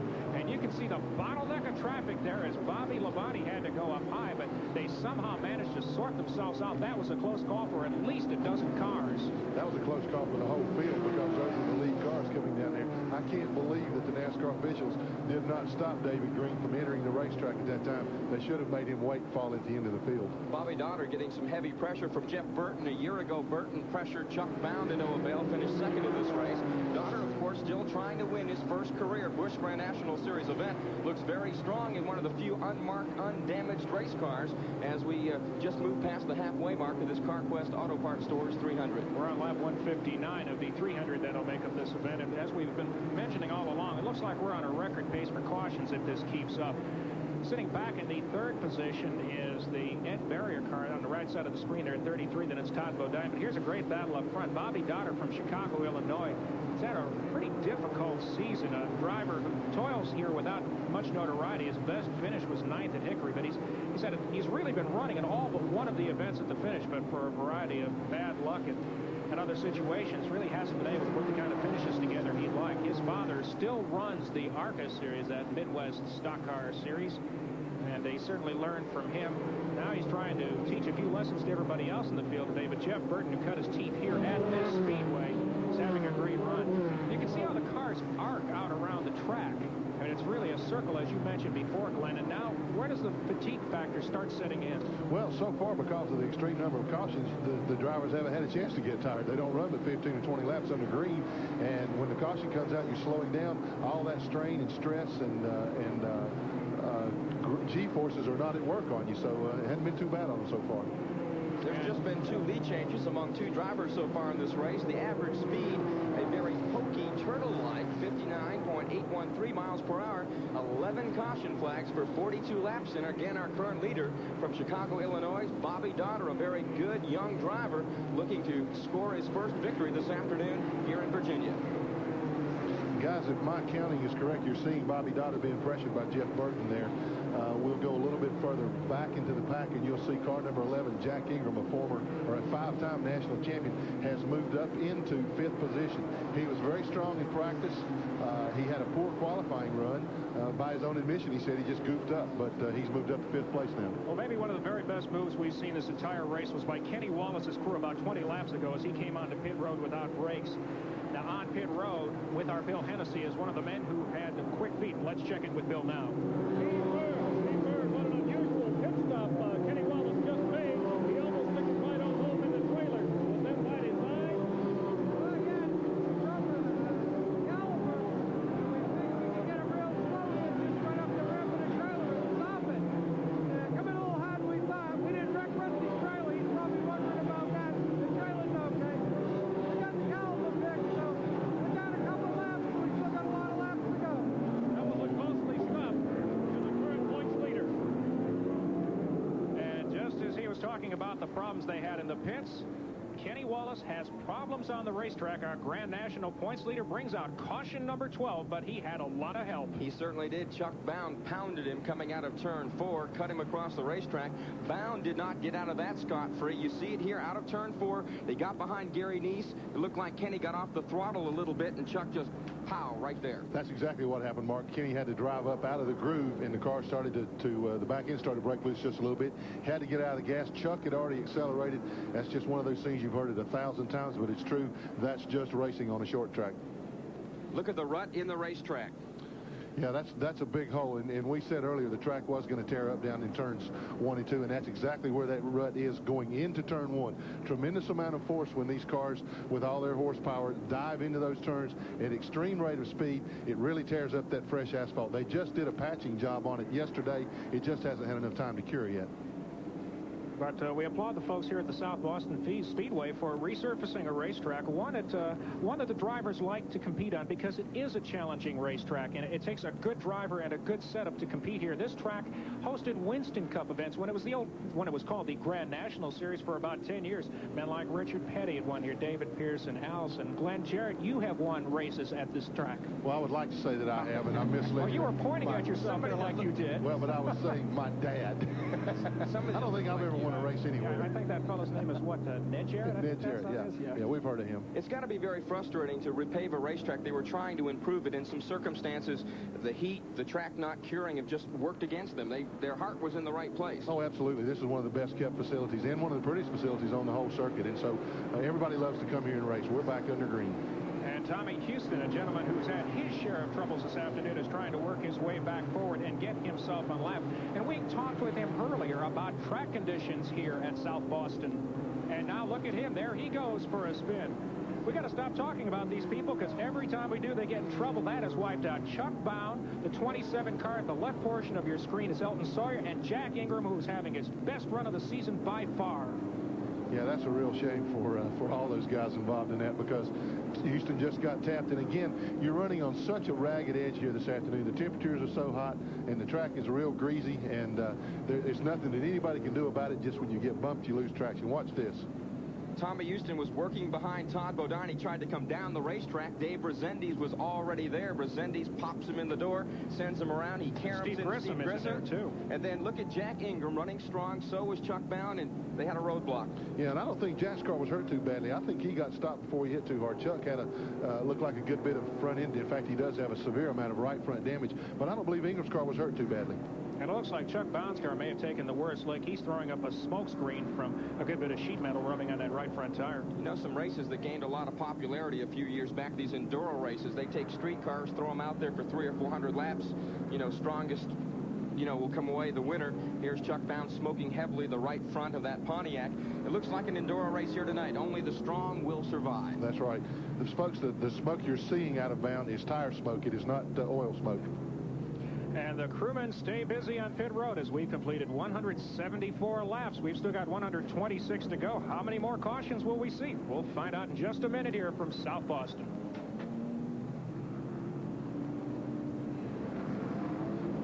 Continuing Busch Grand National coverage on TNN is being brought to you by Finish 2001, the car polish of the future that brings back that showroom shine today.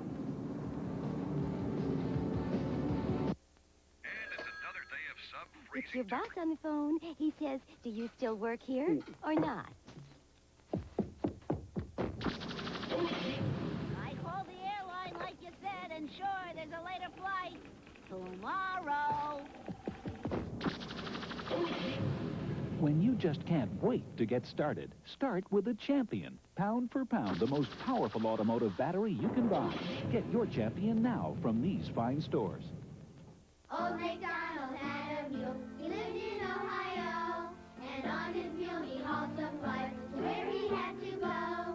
Well, he hauled things here and he hauled things there. Here he hauled, there he hauled, everywhere he hauled. Old MacDonald had a mule. It didn't cost much though. The affordable new Mule 500 from Kawasaki. It's perfect for those stubborn jobs. Old MacDonald had a mule, and boy did that thing go.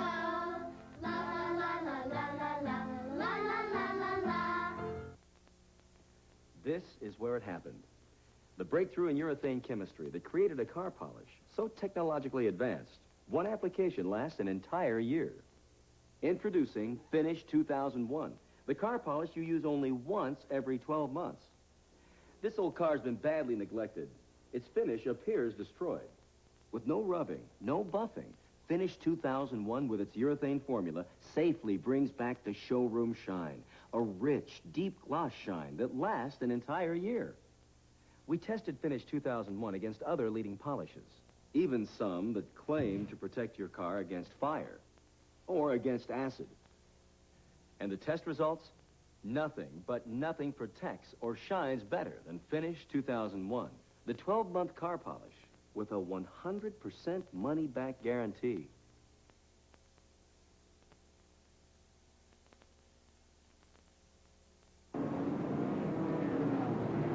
Racing fans are as loyal as any fans in the world that signed back their farewell to Jack Ingram. He's on his last season of competition in the Busch Grand National Series. He was running in the top 5 in that latest incident. We'll talk more about him in just a moment. An interesting story of him here in the race. There's our leaderboard as we have it. Jeff Burton is now our race leader with Ed Barrier second. Then it's Todd Bodine third. We're back under green again. The question is, for how long? The car on the outside there, car number 87 is Joe Nemechek. He's a lap down. He's had some problems now. He's hung out in the outside lane, but Joe has done a real good job of keeping his car straight and clean today. He's one of only 4 cars on the racetrack that doesn't have any damage on it. Let's give you a sense after 179 laps of the cars that are still on the lead lap. We've got Jeff Burton. We've got Ed Barrier, Todd Bodine, Butch Miller, who we'll talk about more in a minute, Troy Beebe, 49 car of Ed Furry, and Chuck Bond, despite all his trouble. And look at there as Dave Resendiz heads toward the wall. Nice save, but can he hold it? He comes crossing right in traffic, everybody dodging. Joe Nemechek just forced him up the racetrack into the marbles, and it looks like you can't even steer up there. You're just along for the ride. No, it's obvious there, Mark, how slowly he was going. He was completely out of the gas. Thought the car was under control. Once you get out of that groove up in those marbles, your history. You're just at the mercy of the racetrack and the wall, whichever comes first. And the white car at the top of your screen pulling onto pit road was the third-place car of Todd Bodine. He is now in the pits. The Scud has landed, and not where Todd wanted it to. And the 44 car of Bobby Labonte just had some trouble coming off turn 4, and the caution is back out again. Caution number 14, 5 and counting to the record. Yeah, well, we're definitely going to set a new record today. I don't see any way around it. There's still enough cars on the racetrack to set a caution record. And there you see the action coming off turn 4. We've seen a lot of that. We shouldn't be surprised by this now, as Dave Resendiz and Joe Nemechek are having some fun, and that's what happens there. You get a little bit too high, and you're gone. Now watch Resendiz's car. Watch how slowly he's going now. He does a good job of keeping the car off the wall, but when he finally does get it slowed down, the car still won't turn. It's so slick out of that groove. Mike Harwood is probably going to need to recuperate for the next 3 days. He's the NASCAR flagman. That right arm is probably just about worn out by now. In fact, it's aerobic flagging, I think, in today's race.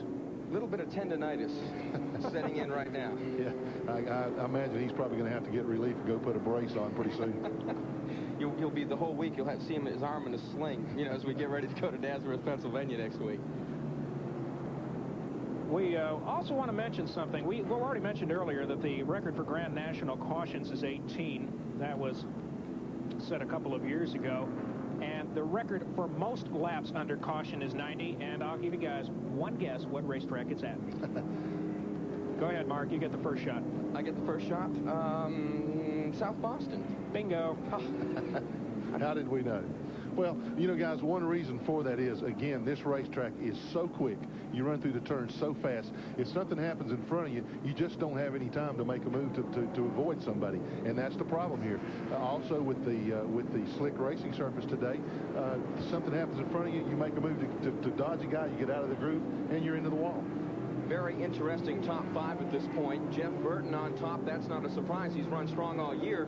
But Ed Barrier, Butch Miller, of course, has won a race, but Troy Beebe also up there along with Bobby Daughter. So a very interesting top 5 at this juncture of the Carquest Auto Parts Stores 300. Yeah, Bobby Daughter a while ago had been leading the race, but he ducked onto pit road real briefly, stayed on the lead lap, and we're back under green once again on lap 186. We've still got 114 to go as the beaten and battered field charges up the backstretch with Jeff Burton, the leader, being dogged by Ed Barrier, by far and away having his best run of the season.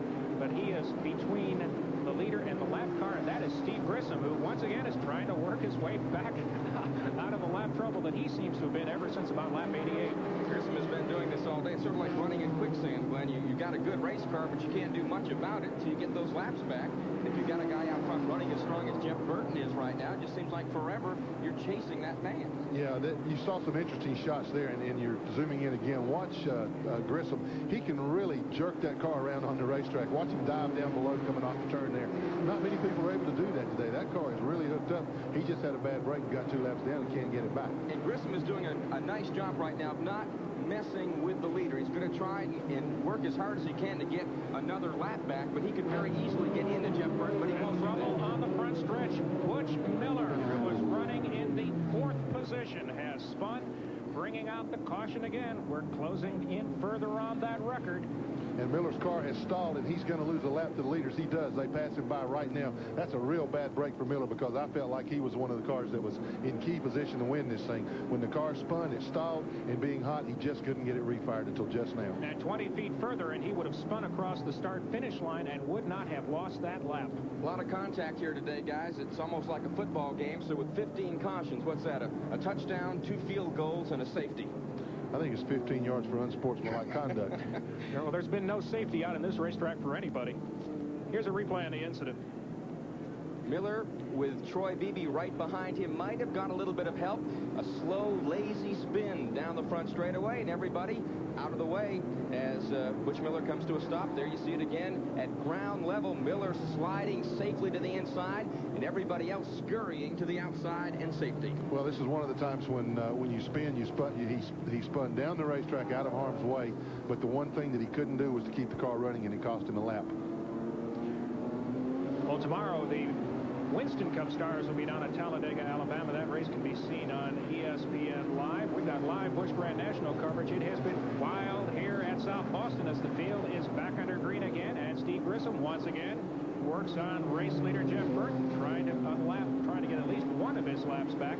He spent a number of minutes on pit road, but it's amazing that he is able to stay so close to contention, even though his lap's down. He's, as you've said, Glenn, been one of the strongest cars out there all day. Well, Grissom gets my vote as the hardest working guy out here today. He is really working hard to stay off of the car that he's trying to pass. He's not, he can muscle his way in there. Watch him right now. If he's going to touch him, he backs off. He did right there. He could have gone on muscling a little bit, bumped him, and driven on by, but he doesn't choose to race that way. We said earlier he's one of the cleanest driving guys out there. He might have to use a little muscle here in a minute to get on by Jeff Burton. Get that lap back. If there is a favorite in this race from a fan standpoint here, it would have to be Jeff Burton, who cut his teeth in this series right here at South Boston. Jeff Burton ran his very first race right here in 1985, a street stock race. Guess what? He won it. Came back the next year running late model stock machines, the regular Saturday night show for NASCAR racing. Won a number of races, and he very nearly won a championship here in 1988, I believe, when he broke his back in a wreck in a nearby track in Orange County Speedway, and that cost him the championship. So Jeff Burton is the hometown favorite. He wins this race. They'll burn the grandstands. And we have reached a milestone in this event. We have just completed 200 laps as up in turn number 4, Jack Ingram has broken loose and has triggered another caution, number 16, the Iron Man. Gary Neese also stopped against the concrete retaining wall in turn number 4, so we're under caution yet again in the Carquest Auto Parts Stores 300. We'll be back with more from South Boston, Virginia.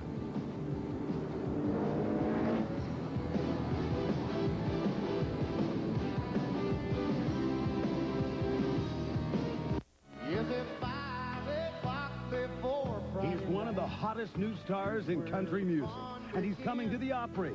Travis Tritt stars on the Grand Ole Opry Live, Saturday on TNN.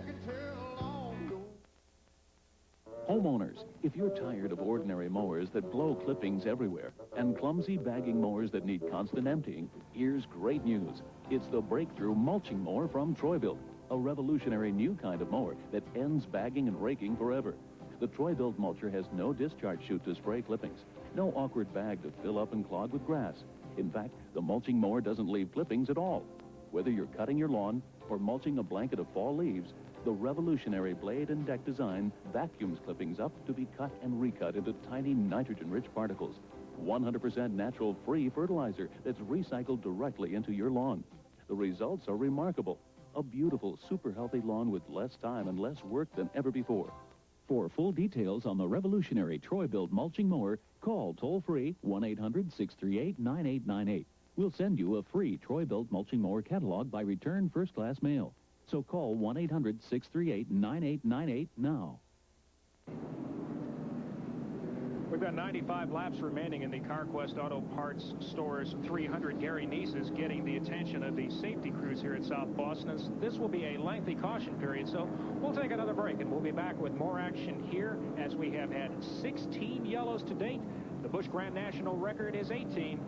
The suspense is building on the yellows here at South Boston, Virginia. We'll be back with more in a moment.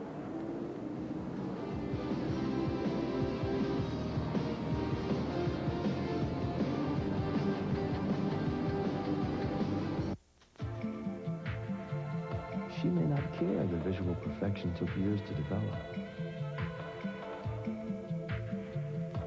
She may not care that visual perfection's state-of-the-art technology produces an unsurpassed, deep, rich, brilliant color.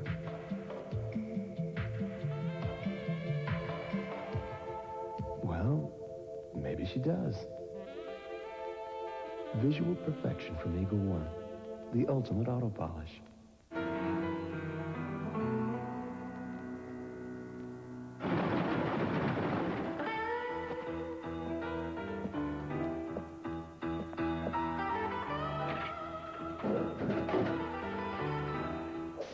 unfiltered Miller Genuine Draft. For those who've discovered its real draft taste, the world is a very cool place.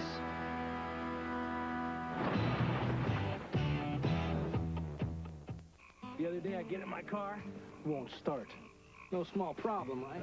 Well, I figure it's the battery, so I go down to the AutoZone and I tell them what I need.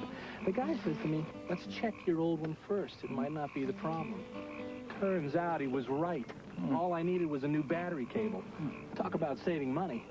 Now you tell me, would another parts store done that? They made sure I got exactly what I needed. Now I'll remember that. Believe me, I will. If only your tires could talk. It's so tiring. He babies the car, then abuses me with messy vinyl cleaner. Hey, I'm rubber. No-touch tire care. Ooh, nice foam. Introducing No Touch Tire Care, the first product to clean, shine, and protect tires in one easy step. No scrubbing, no dirty rags, no mess. Yeah, clean and shiny. Oh, no, bad doggy. Go away. Treat your tires right with new No Touch Tire Care. Well, understandably, NASCAR has had its hands full scoring this event with so many cars spinning, coming onto pit road, going back out. Here's the leaderboard unofficially as it's shown right at the moment. Just past the two-thirds mark, Jeff Burton, the local favorite, is the leader with Ed Barrier having a great run. Chuck Bond, despite all his problems, is shown third. Bobby Dotter fourth. And Joe Nemechek, the second-year driver, fifth, as the safety crews attend to Gary Neese, who was involved in the latest caution number 16, up there in turn 3. Hit the wall about 40 feet where his car came to rest. Hit at a little bit of an odd angle. The driver now being attended to, and there's the mark on the wall. Sometimes when you look at those marks, you can almost see the imprint of the race car, and you see where one of his tires made a big impact as he scrubbed that wall. It doesn't look bad, but we can't see the right side of the race car up against the concrete. Well, Mark, what appears to have happened, he either had a tire go down, brake failure, or else the accelerator hung, because there were marks going up the racetrack leading right to that spot on the wall where Gary hit the wall. And he hit it at a flat angle, like Mark Allen said, and that's the worst kind of angle that a race driver can hit the wall at. Well, we don't want to speculate on any extent of injuries, if any, whatsoever, but you got to wonder here with the Winston 500 race, the second leg of the Winston Million tomorrow at Talladega, Alabama. You certainly don't want to see anything happen down there at the speeds they're running, 190+ miles per hour. That race can be seen live on ESPN, 2 o'clock Eastern starting time, hopefully weather permitting. They're supposed to have some bad weather there in Talladega. Ernie Irvin and Harry Gant starting on the front row for that $788,000 event. We're still under yellow in the Carquest Auto Parts Stores 300. When we come back, hopefully the green flag as we continue here in South Boston, Virginia.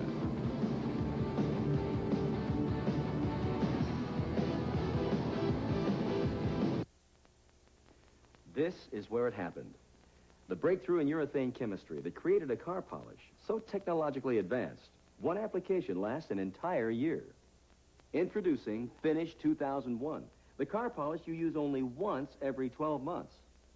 This old car's been badly neglected. Its finish appears destroyed.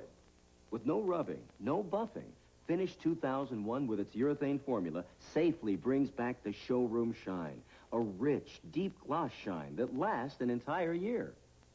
We tested Finish 2001 against other leading polishes, even some that claim to protect your car against fire or against acid. And the test results? Nothing, but nothing protects or shines better than Finish 2001, the 12-month car polish with a 100% money-back guarantee.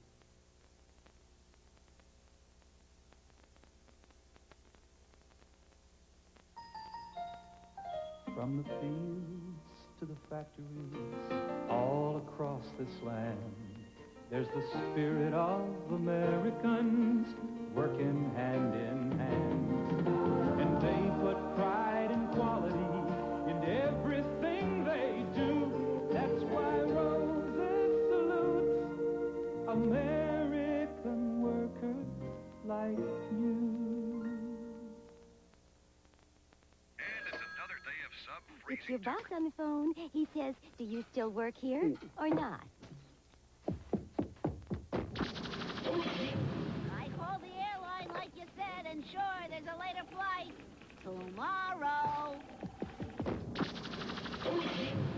When you just can't wait to get started, start with the Champion. Pound for pound, the most powerful automotive battery you can buy. Get your Champion now from these fine stores. Hopefully the fans here at South Boston, Virginia didn't have any early dinner plans, because this race is clearly going to run beyond the anticipated time as we're 214 laps in. Jack Ingram, man who started 23rd and has one of the best all-time records at this racetrack. Take a look at that race car. Have you seen that in this series anytime recently? That is the Monte Carlo SS, that slope-back glass. He's running it because last week at Lanier Raceway, he was involved in an incident, banged up the car. He said he could have had it ready to race this weekend, but he said for some reason this car just runs real well on the short track. It's always been a short track car, and why bother fixing another car when I know this one's good? Well, that car is an old friend. This track is an old friend. Jack Ingram has started 27 races here. His average finish is 6th. He finished 2nd here in 1989. And he's still looking for that first victory, though, since 1987. It's been quite a dry spell for the Iron Man, Jack Ingram. Now, the Gary Neese machine has been removed from the Speedway, but what's keeping us from going back to green here for just a few moments is Neese was removed by ambulance from the Speedway, taken to an area hospital, and they're waiting for another ambulance up in Turn 2 to cross over to the racetrack, so they have another safety vehicle inside should anything else precipitate. In fact, it's standard procedure, we might add, that any time a car impacts the wall and it is not able to continue, that the driver has to have a medical checkup, whether it be in the infield care center or outside the racetrack if necessary. We should be ready to go back to green in just a moment. You see the ambulance crossing the track, moving to the infield area. Glenn, what about the drivers? They're moving now into nitty-gritty time. This is quite a break, quite a chance for them to gather their thoughts, catch their breath for the final run. Well, it is, Mark, and you've also seen some of the guys continue to come in under the caution to make the last adjustments on their cars. And that's Ward Burton watching the action. In fact, watching his brother, you've got to believe he's pulling for him now. He was an early crash victim in this event. His Food Country USA machine was pretty badly battered, and so now he's seeing if he can learn anything standing on top of a trailer as we got one lap to go back to green. Ward Burton's had a pretty good season so far. He's had some pretty good runs in that Oldsmobile. We're getting set to go back to green flag racing. The field jamming up behind Jeff Burton, the leader. Then second spot unofficially we'll have the Ed Barrier machine. Third, Bobby Daughter. Fourth, Chuck Bound. And we believe riding right behind them should be maybe Jack Ingram on the rundown. It's a little bit confusing at this point in the racetrack as the lap cars and the lead lap cars get all mixed up together as we get set to go back to green. They're forming 2 by 2. They need to sort out immediately as we go back to green flag action in the home stretch of the Carquest Auto Parts Stores 300. And once again, you see car number 31, Steve Grissom, on the outside of Jeff Burton, the 99 car, the leader, trying to get that lap back. He can't do it. It's just too slick in that outside group.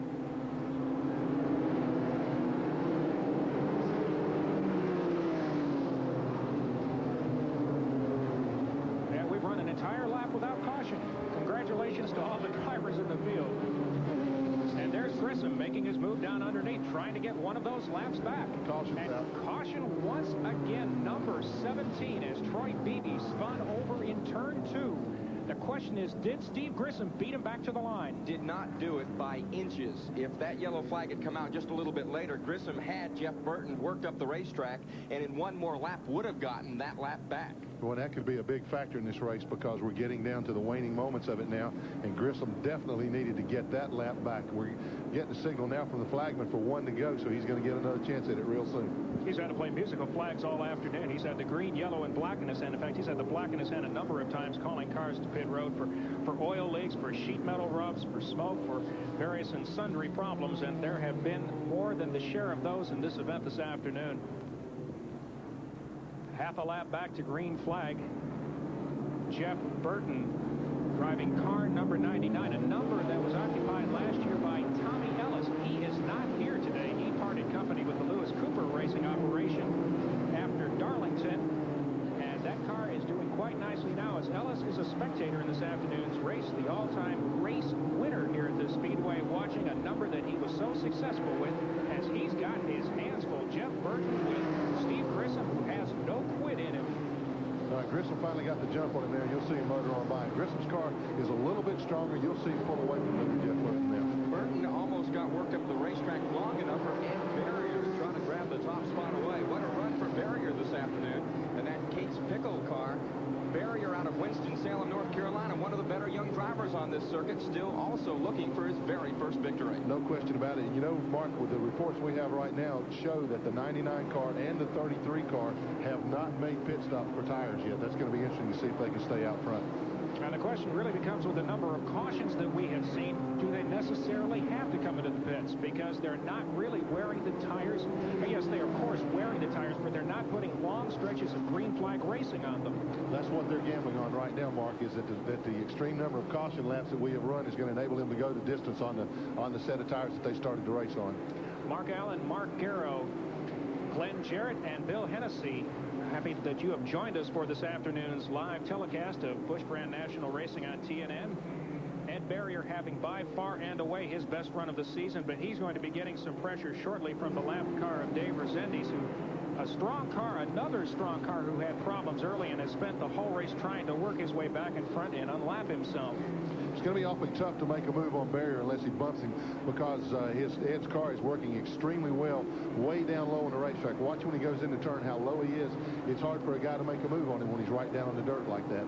Barrier started the season in the Sam Ard car. There was a number 5 machine, but they parted company, and the sponsorship on the hood of the car actually changed a little bit too, as we see some debris on the racetrack up there in turn 4. That is out of the groove, so that should not affect the competition.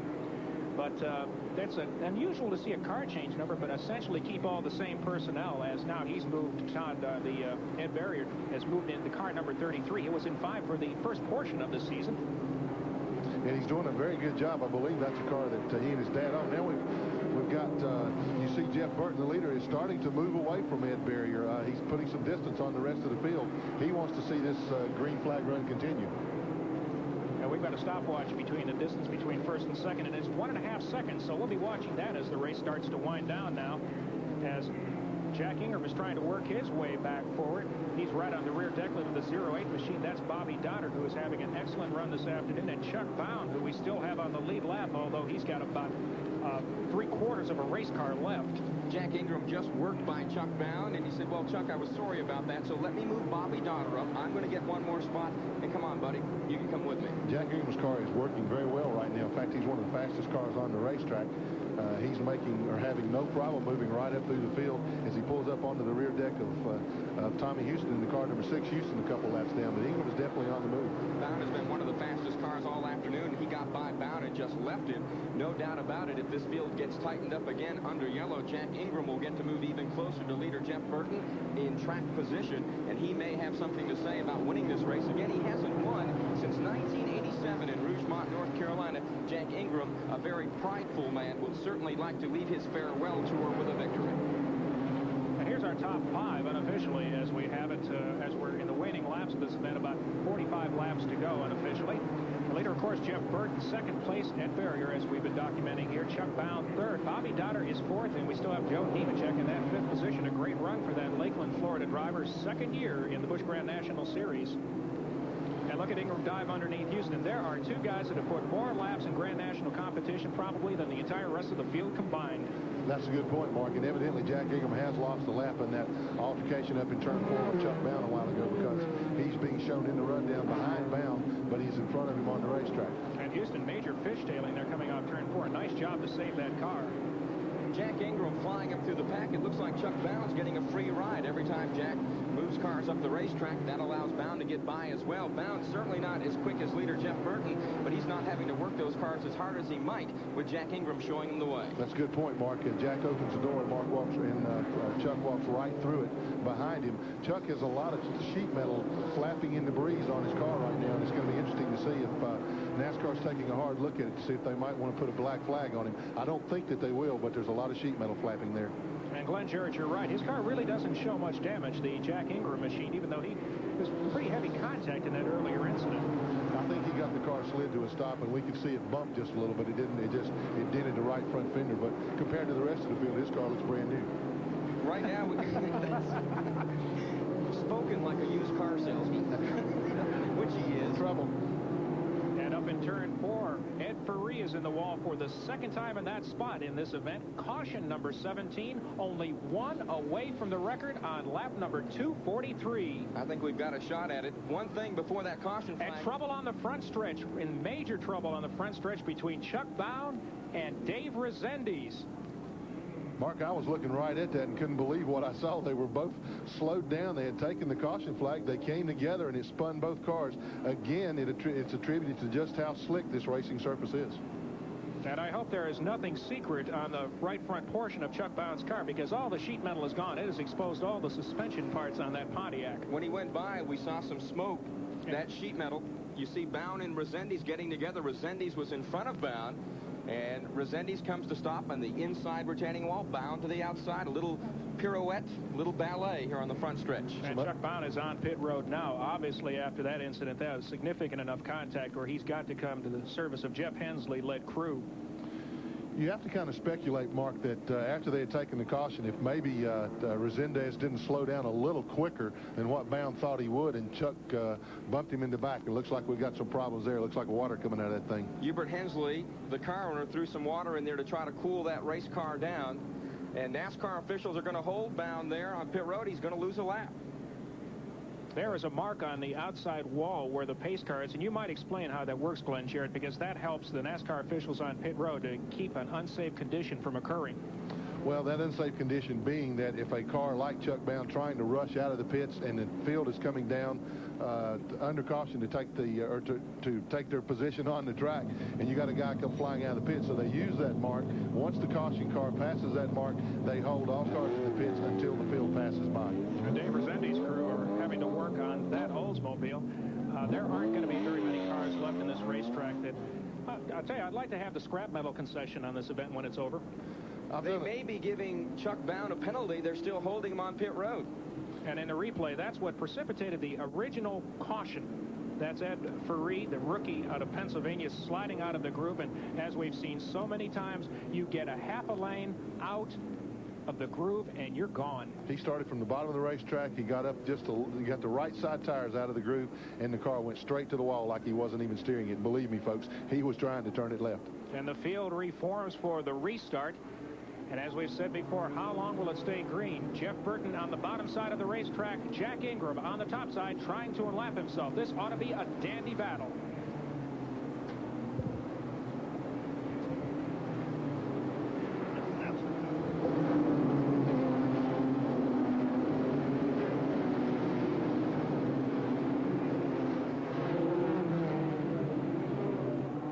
The field manages for a change to sort itself out without incident. Jeff Burton now is trying to put some distance between himself and the second-place car of Ed Barrier. And that's an excellent roadblock between the two, because Jack Ingram can make his race car mighty wide when he wants to. Yeah, right now he's doing his best to get by leader Jeff Burton, because that Jack is only down one lap, and that will put him back into the lead lap. And there is a caution flag again. Bingo, we have tied the record, ladies and gentlemen. 18 caution flags in this afternoon's event. That is Bobby Moon, a driver who's making his first Grand National start today for the 1991 season. Here's a replay on what happened. He just simply went into the turn too high, got up in the marbles, and smacked the wall pretty good. You see it there. Folks, we can't stress enough at how slick it is once you get out of that groove. He was out of the groove entering the turn. The car never even tried to turn, just went straight to the wall. You see how flat that it made the right side of the car now. He took a pretty good lick. And folks, we don't mean to make light of the fact that there have been a number of cautions, but we anticipated that this was going to happen today with a brand new racetrack and really conditions that were ideal for a number of incidents, and the drivers have just had a vicious time today driving right on the ragged edge. Speaking of vicious, you're about to see a vicious impact in turn one here at South Boston. There's Moon's car, the far right of the screen, just rips the concrete retaining wall, an angle shot very similar to Gary Neese's, and the safety crews now going to the attention of Spout Spring, Virginia driver Bobby Moon, who's a sophomore on this series, the rookie contender last year. Due to finances, hasn't been able to run very many events this year. As a matter of fact, I believe this is his very first race in the series in 1991. Awful tough way for him to end it. That's Dave Resendi's car on pit road as they continue to remove weight from that machine. And pretty much the front end looks very much like Kenny Wallace's car and Tommy Houston's car and Chuck Bound's car. We take any number of cars that look just exactly like that. From that camera angle, it'd be mighty tough to tell which car that is, except for the color of the machine. The crowd certainly likes it. They're jumping up and down to, hey, how about 2 or 3 more of those cautions before we finish this thing? Jeff Burton, of course, in the lead says, look, let's go clean and green. I think I can win this thing. Well, does that really play, though, into Jeff Burton's hand? Once again, not abusing tires that we, according to our records, we have not seen him change the entire race. Oh, absolutely. The more laps that he can run under caution mark, the better off that he's going to be. He's played his hand right now. He will not come in for tires. And thus far, nobody's been able to mount a challenge. Chuck Bound had on fresh tires and might have been able to get him, and he was involved in that incident and was penalized a couple of laps. He's now 2 laps down. And he's already shown that he can run off the lead barrier at will once the restart of the race is underway. And so right now, there's nobody to challenge Burt. Unofficially, we show that as the 18th caution. That ties a Busch Grand National record. We'll be back to see if we can wrap up this event sometime today in just a moment from South Boston, Virginia. You're watching TNN coverage of the Busch Grand National Series. Competition? Yeah, we got a bunch. But we've been in business for 76 years, and we intend to be in business for at least 76 more. If that means change, we change. We have even increased our commitment to service. Today, every single Rosary Store associate is personally rewarded for providing you great service. Take a new look. Give them a try. We are all totally committed to doing whatever it takes to satisfy you. That's a promise. I could spend all day here. Wouldn't leave much time to fish. Don't you have enough lures? You never have enough lures. Look at the price on this rod. Well, don't let that one get away.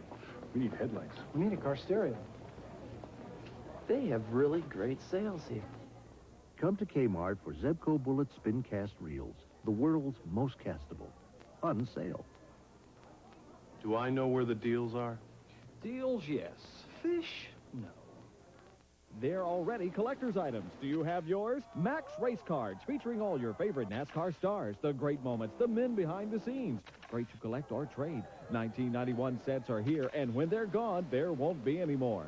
This handsome 240-card set is only $33. For more details or to order, call 1-800-521-8867. That's 1-800-521-8867. Sets are going fast. Order your Max Race Cards now.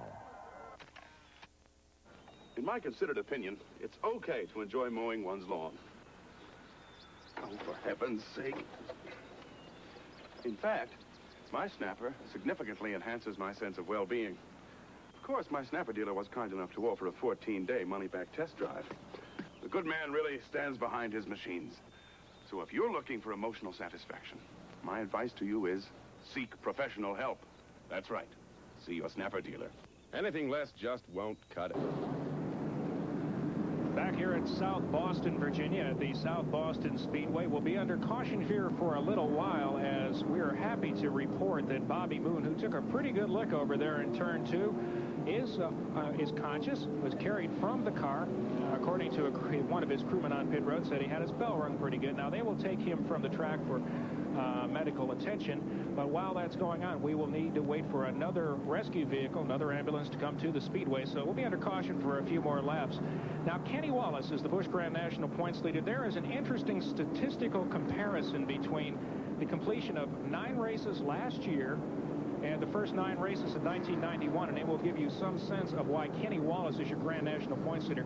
He has improved 145 points from last year at this time, while Bobby Labonte and Jimmy Hensley, who after 9 races last year were tied for the Grand National lead. Now, you see, Labonte is fallen off a little bit in 1991, and actually, the graphic information there is not quite correct. It really, Bobby Labonte had 12.99. Those two were tied. So there's a little bit of fall off for Bobby Labonte. Hensley dropped off a good bit, but the Grand National champion, Chuck Bound, has fallen way off the pace. He certainly has. At this point last year, he's making a move for the top spot and is now over 200 points behind the pace he set last year. Speaking of points, for the top 10-point drivers coming into this race, only one, Joe Nemechek, has had a relatively safe afternoon to this particular point. Everybody else has had trouble. Kenny Wallace, Bobby Labonte, Jimmy Hensley, Todd Bodine, Tommy Houston, Chuck Bound late in this event, Tom Peck, Butch Miller, Robert Presley, all have had major problems except Joe Nemechek. Well, let's check in with a man who's had a front row seat to all sorts of excitement on pit road, Bill Hennessy. A lot of activity here on the pit lane has been mostly everybody coming in to have sheet metal removed from their race cars. Several folks have told me that they're a bit distressed about the shape of the racing surface here and the fact that we've ended up with so many cars in the wall. The other thing is, as far as Goodyear and Hoosier are concerned, they brought an excellent tire to the racetrack. Their tires have been punctured by the tiny pebbles, which have worked themselves out of the asphalt and embedded themselves in the tire to basically deflate them. The Joe Nemechek crew, at one occasion, have already changed through all four quarters of their car's tires, and they say now we're working on set number 3. Hopefully they can make it the distance. Hoosier says their hopes are presently lying with Bobby Diner, and of course the car driven by Butch Miller. Of course the Goodyear cars are the rest of the field. We go from NASCAR scoring that there have been 19 cautions. That breaks the record. I knew they could do it. Yeah, well, I had hopes for them at Hickory. Yeah, we had a feeling in the early portion of this race as we watched them skate around this racetrack, they're having a lot of trouble. And in all fairness to the officials here at the racetrack, some of these cautions have had little to do with the track. They've had more to do with drivers getting in each other's way. Well, that's certainly true, Mark, but the drivers are going to turn right around and say, hey, it wasn't my fault. I couldn't drive on that racetrack surface like that. Look at the ruts coming off or into the track, coming off of turn 3 or into turn 3. That's just simply caused by the sheer power and force of these cars.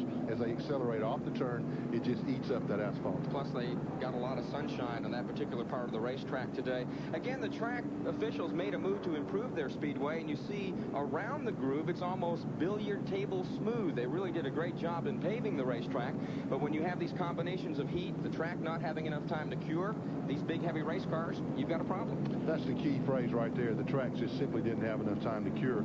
Once they repave and patch these areas right now and they run the weekly stock car shows on it, they're not heavy enough and powerful enough to do that. But the next time the cars come back here, this place should be in perfect condition. And something we might mention, too, along the lines of the race service itself. Now, we're entirely a V6 series now in Grand National competition. You say, well, V6, those aren't very powerful engines. Well, folks, they're still producing over 520 horsepower, and if the car is geared right, I mean, that's the real secret to short track racing, making sure you can get up off the corner the way you want to. Now, Jeff Burton has been able to do that in the entire second half of the race. He's been able to get away on the restart, and we're going to take a look at Bill Hennessy, who's down on pit road with a story about our race leader. Harold Bryan, you're the crew chief of the car that's leading at the present time. You've yet to bring him in for tires or fuel. What's your strategy now? Well, we're going to try to go all the way because we've had 100 laps on the caution, and normally up here we run like a 200-lap race, and we figure we could run at least, 260 or 270 without any problems, so I think we'll be okay. He stayed out of trouble so far. It's a pretty precarious situation out there, isn't it? It sure is. Right now we're lucky. You don't know how long it'll hold out.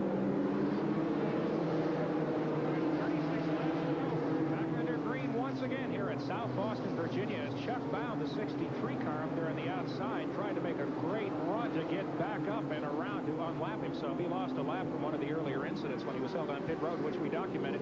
A car up at the wall at the top of turn number 4 comes back down. Steve Grissom, there is no caution. He is back in the racing groove without further incident. What a tough break for Jack Ingram to be down a lap. Ingram is the equal of Jeff Burton. He may be even a little bit better. Ingram now looks to the inside to go to turn 1. He's going to lean on Burton. He's back, I believe, on the lead lap. We had him only 1 lap down, so if he can get another quick caution, which isn't out of the question the way this race has gone so far, Jack Ingram would be able to move right up to about the 3rd or 4th running spot on the inside lane. That's a good point, Mark, and I certainly want to commend both drivers that time. Ingram made a great move in getting by him, but Jeff Burton even did a greater job in getting through that corner in the outside groove without losing control. Now, Jack Ingram is back on the tail end of the lead lap unofficially, according to NASCAR scoring. He is one of only 5 cars in that position. Race leader Jeff Burton is car number 99. The 33 car you see in the screen, there is second place at barrier. Then Bobby Donner having by far and away his best run of the year, Joe Nemechek, and then Jack Ingram, your top 5. Jack Ingram is just praying for a yellow flag.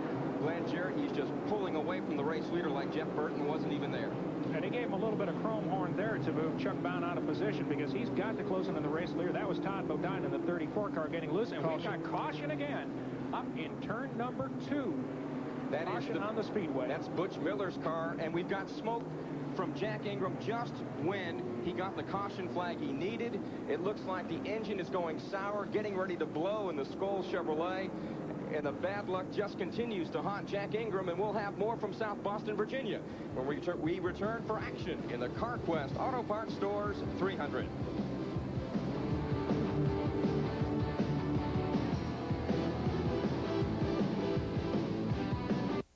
From our nation's capital to scenic, peaceful shores, wherever the fish are biting, you'll find the champ. Hank Parker's Outdoor Magazine, brought to you by Delco Voyager Marine Batteries. 1:30 Eastern Sports Sunday. Homeowners, if you're tired of ordinary mowers that blow clippings everywhere and clumsy bagging mowers that need constant emptying, here's great news. It's the breakthrough mulching mower from Troy-Bilt, a revolutionary new kind of mower that ends bagging and raking forever. The Troy-Bilt mulcher has no discharge chute to spray clippings, no awkward bag to fill up and clog with grass. In fact, the mulching mower doesn't leave clippings at all. Whether you're cutting your lawn or mulching a blanket of fall leaves, the revolutionary blade and deck design vacuums clippings up to be cut and recut into tiny nitrogen-rich particles. 100% natural free fertilizer that's recycled directly into your lawn. The results are remarkable. A beautiful, super healthy lawn with less time and less work than ever before.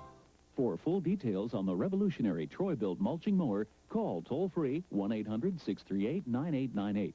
We'll send you a free Troy-Bilt mulching mower catalog by return first-class mail. So call 1-800-638-9898 now. 24 laps remain in the wildest Grand National race of 1991 without question. Race leader Jeff Burton is trying to extend his margin as we're back under green with Ed Barrier trying desperately to get around the multi-lapped car. Many laps down of Busch Grand National points leader Kenny Wallace. If he can do that, he may be able to take a shot at the leader, but he has had lap traffic between him and Burton throughout most of the second half of this race. What a testament to the way they set up the Armor Chevrolet for Jeff Burton. They haven't changed tires. The car's been consistent all afternoon, and he's had a little bit of good luck in the fact he hasn't run off any of those over those pebbles. As we see Joe Nemechek, Steve Grissom, and Chuck Bound scrambling in the back of the pack. Nemechek doesn't have a mark on his car, but he may if he keeps rubbing and jamming in the back of that pack. Also there, Tommy Houston, as Bound is on the inside of the racetrack, Grissom on the outside. And Bill Hennessy is on pit road with the man who brought out the latest caution, Butch Miller. Well, Butch Miller had a strong run. Butch Miller had a very strong run going in the early portion of this race. Looked like the strategy was going to play your way. What happened, Butch? Well, I can't exactly hear you, but we were very proud of the way we were running. And then the driver made a boo-boo off of turn 4 and spun the car out. And then late in the race here, I think I broke a tie rod or something. I went into turn 1 and wouldn't turn at all. Went straight ahead, hit the wall. Well, there's always another race, another day. Butch Miller's always a tough competitor. And at the top of the racetrack in turn 4, just coming into your screen, there is Jeff Gordon, who has apparently cut down a right front tire. There is no caution at this point as he is trying to keep that car under control and out of the way, and barely is able to do that. The yellow flag does not come out as he makes a veteran move and gets the car up to the top of the racetrack. He'll have some clear room once these cars get by him here to get the car down and get it into the pits and out of harm's way. Race leader Jeff Burton is going for his second career Busch Grand National victory. As you see Gordon coming onto pit road, it has been a very long day for that Pittsboro, Indiana driver.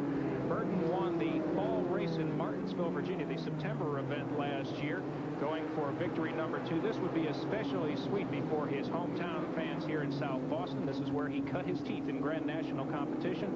And with Richard Lassiter moving out of the way, that removes one of the potential minefields. As you see back in the pack, cars are just desperately fighting, Glenn, to stay under control. Well, that's a terrific battle right there, according to the scoring that we've got right now between Ed Barrier and Joe Nemechek for position. Jeff Burton has things pretty much his own way, but those guys back there are really mixing it up. And you see Todd Bodine there get under Kenny Wallace to take the track position away from him. But again, Jeff Burton is out front and has clear sailing right now. Todd Bodine's car not showing a whole lot of wear and tear on the afternoon. He just had a problem with a flat tire, and I believe he might have lost one, perhaps just 2 laps. Because of that, he came on pit road, changed tires, and they got an immediate yellow flag that froze him in place. Yeah, he's dropped down to the inside of the racetrack now. He's had a problem of some sort because he dropped off the pace just a little. You can see 31 Steve Grissom moved back by him, so evidently there was some sort of momentary problem on Bodine's car. Maybe just got it out of shape.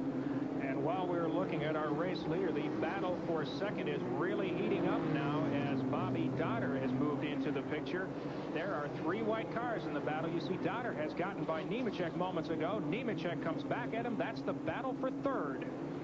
Got into the inside of that turn so hard, getting underneath Nemechek, got on the marble, slid back up. Here they are, locked side by side again. 10 laps to go, 10 laps remaining. We may be able to get this race done yet. That's a terrific battle for second place right there. Those guys are really going at it. Remember, they're on worn tires on a slick racetrack, and they're tired, they're hot, and they all want to finish second if they can't win. And while there's that dogfight for second, that has allowed Jeff Burton to pull off to a 3.5-second lead. If it stays green, which is what he needs most right now, he will certainly pull away to victory, but he is getting a strong battle for Steve Grissom, who once again is trying to lap him. So that is a wonderful battle for second place. Barrier has had no serious competition for that position for most of the second half of this race, but he's getting it now from Nemechek. And Nemechek dives right down to the bottom of the racetrack. The car's really hooked up down there. He drives right by Ed Barrier like he was sitting still. No contact, a clean pass, and a very good move by Nemechek. Nemechek has had one of those silent but deadly afternoons. He hasn't made a lot of noise, but when you look up at the scoreboard, you look at the final rundown, there he is. He came into this race 5th in points. He may move up with a runner-up finish today. You can see Barrier's car, number 33, they're getting extremely loose. I don't believe that he has changed tires or stopped for gas either, and his tires are completely shot. We got a smoker now down in turn 1. Looks like Chuck Bound blowing some smoke out. This is a battle now for third position with just 5 laps remaining. Bobby Donner trying to improve his position for his best Grand National career finish ever. But our race leader up front can't relax at all because Steve Grissom has been desperately trying to get himself unlapped. Now you see Donner trying to get underneath Ed Barrier. He tried that the last time around. He's almost taken it down to the grass several times. He is now underneath. The question is, can he hold it or will he crack the throttle? Donner's car is going into the turns a little better, but Barrier's car accelerates off the turns a little quicker. That's a heck of a race right now. 3 laps remaining, just 3 laps for race leader Jeff Burton, while the battle for third on the Speedway is still the most exciting action in a race that has been extremely exciting for a number of reasons. 2 laps now, as now we've got Donner making that move. Can he make it stick? He does. Donner drove the car completely down on the entrance to pit road to get up underneath him right there. White flag lap, 1 lap to go for Jeff Burton. Burton looking for his first win of 1991, second on his career. And there is our race leader coming off turn 4 and wins the Carquest Auto Parts Stores 300 before his hometown fans. Second place goes in convincing fashion to Joe Nemechek as we have it, and third, Ed Barrier by about 2 feet at the finish line from the outside groove. He was able to beat back the challenge of Bobby Donner. Great driving on old tires. Tremendous job of Ed Barrier there. I was going to say he beat him by a nose, but if it was 2 feet, then the only people... That's the size of my nose. My nose is 2 feet long, so... But great job. That was a terrific battle. Last 10 laps. Remember, again, they were on worn tires late in the race. Good job by both guys. Very clean battle. And the victor, maybe more appropriately, the survivor of today's 300-lap war here at South Boston, Virginia, Jeff Burton, 23 years old, picks up his second Grand National victory, a race that will be remembered for a long time for a record number of cautions. 20 times the yellow waved here, but 21 cars, believe it or not, were still running at the finish. Is this record going to be kind of like Roger Maris's record, because there were 100 more laps here today to set that record in, so we need to put an asterisk by that record. Okay. Thank you, Glenn. Well, let's go down to a very happy winner's circle with Bill Hennessy, who has the race winners standing by. Well, our congratulations to Jeff Burton. Hey, you did it before the hometown gang. Win number 2. Sure feels good. You know, this crew is working hard. They've gave me a great race car.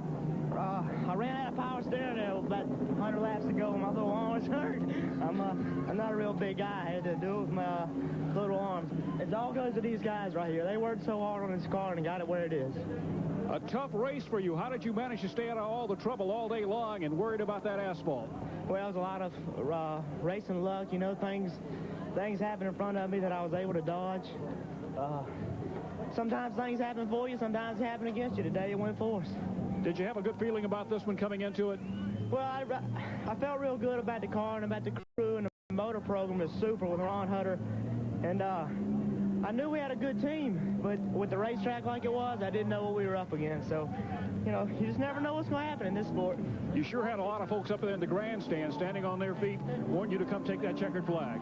Well, it feels really good to win the first one. You know, this was my first Busch race win at home, and this is a dream come true. Congratulations from everyone at the Nashville Network. He says his arms are tired. What about flagman Mike Harwood with those 20 cautions? Let's show you the top 5 unofficially as we have it here from the Carquest Auto Parts Stores 300. Jeff Burton, his second career Grand National victory. Joe Nemechek, his best career finish in his second year in the series. Also a career best for Ed Barrier. In third, Bobby Dotter, a sensational finish. Also a career best for him. Steve Grissom, his third consecutive top 5 here at South Boston, dating back a year and a half. We'll be back to wrap things up here from South Boston, Virginia, in just a moment.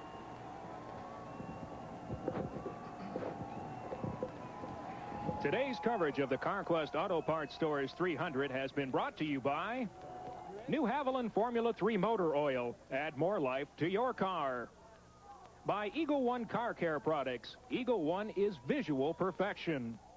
By Champion Batteries, when you can't wait to get started. By Miller Genuine Draft, cold filtered for real draft taste, so get out of the old, get into the cold.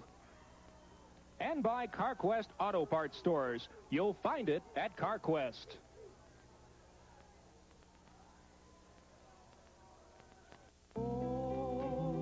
In America, your car is not just something you own. It's a part of your life. To give your car complete protection, Haviland is introducing new Haviland Formula 3 motor oil with not one but 3 kinds of protection against heat stress, starting friction, and engine dirt. New Haviland Formula 3. Add more life to your car.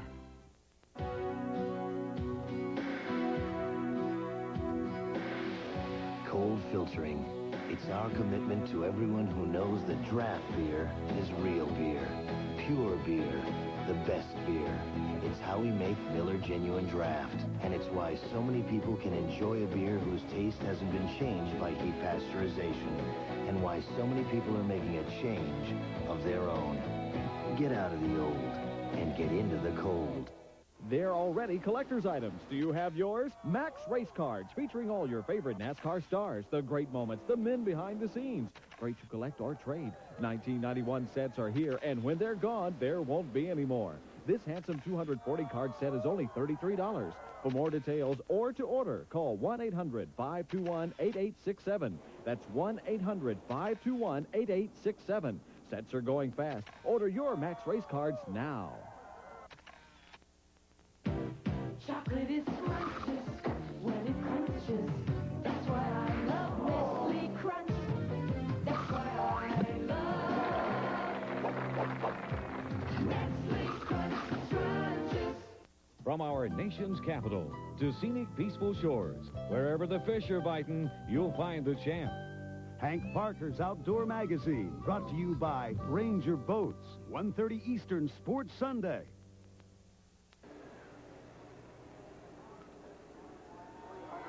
Jeff Burton, the happy winner here at South Boston. It should come as no surprise that his crew chief has been named our Miller Pit Crew of the race. He will be receiving that award down on pit road right now with Bill Hennessy. Kurt Bryant, congratulations on your win here at South Boston, Virginia, and of course Jeff's hometown. The folks at Miller Genuine Draft Beer want us to present this to you. You've been chosen as the crew chief of the race, and boy, your driver sure listened to what you had to say and came home a winner. Yeah, he came home. He drove a good, smooth race, and we really appreciate Miller's participation in this, and we'll take it home and be proud of it. What does the rest of the season look like for Darrell Bryant and his team?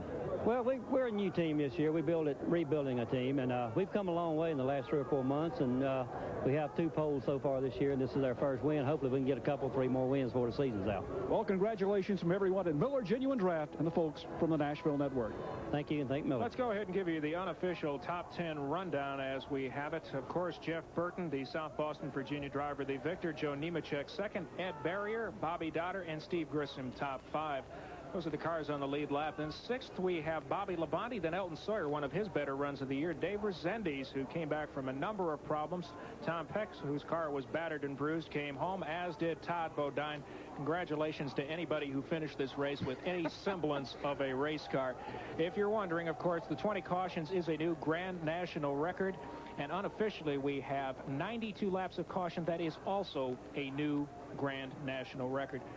Our thanks to Mark Garrow, Glenn Jarrett, and Bill Hennessy in pit road. I'm Mark Allen. Thanks so much for watching this afternoon. Just a reminder that TNN's live coverage of Busch Grand National Racing will continue next weekend from Nazareth, Pennsylvania. We'll have a doubleheader for you, the NASCAR Winston Modifieds, as well as the Busch Grand National Tour and the Pennsylvania International Raceway. Roger Penske's 1 mile facility coverage starts at 2 p.m. Eastern. Be sure to join us for that.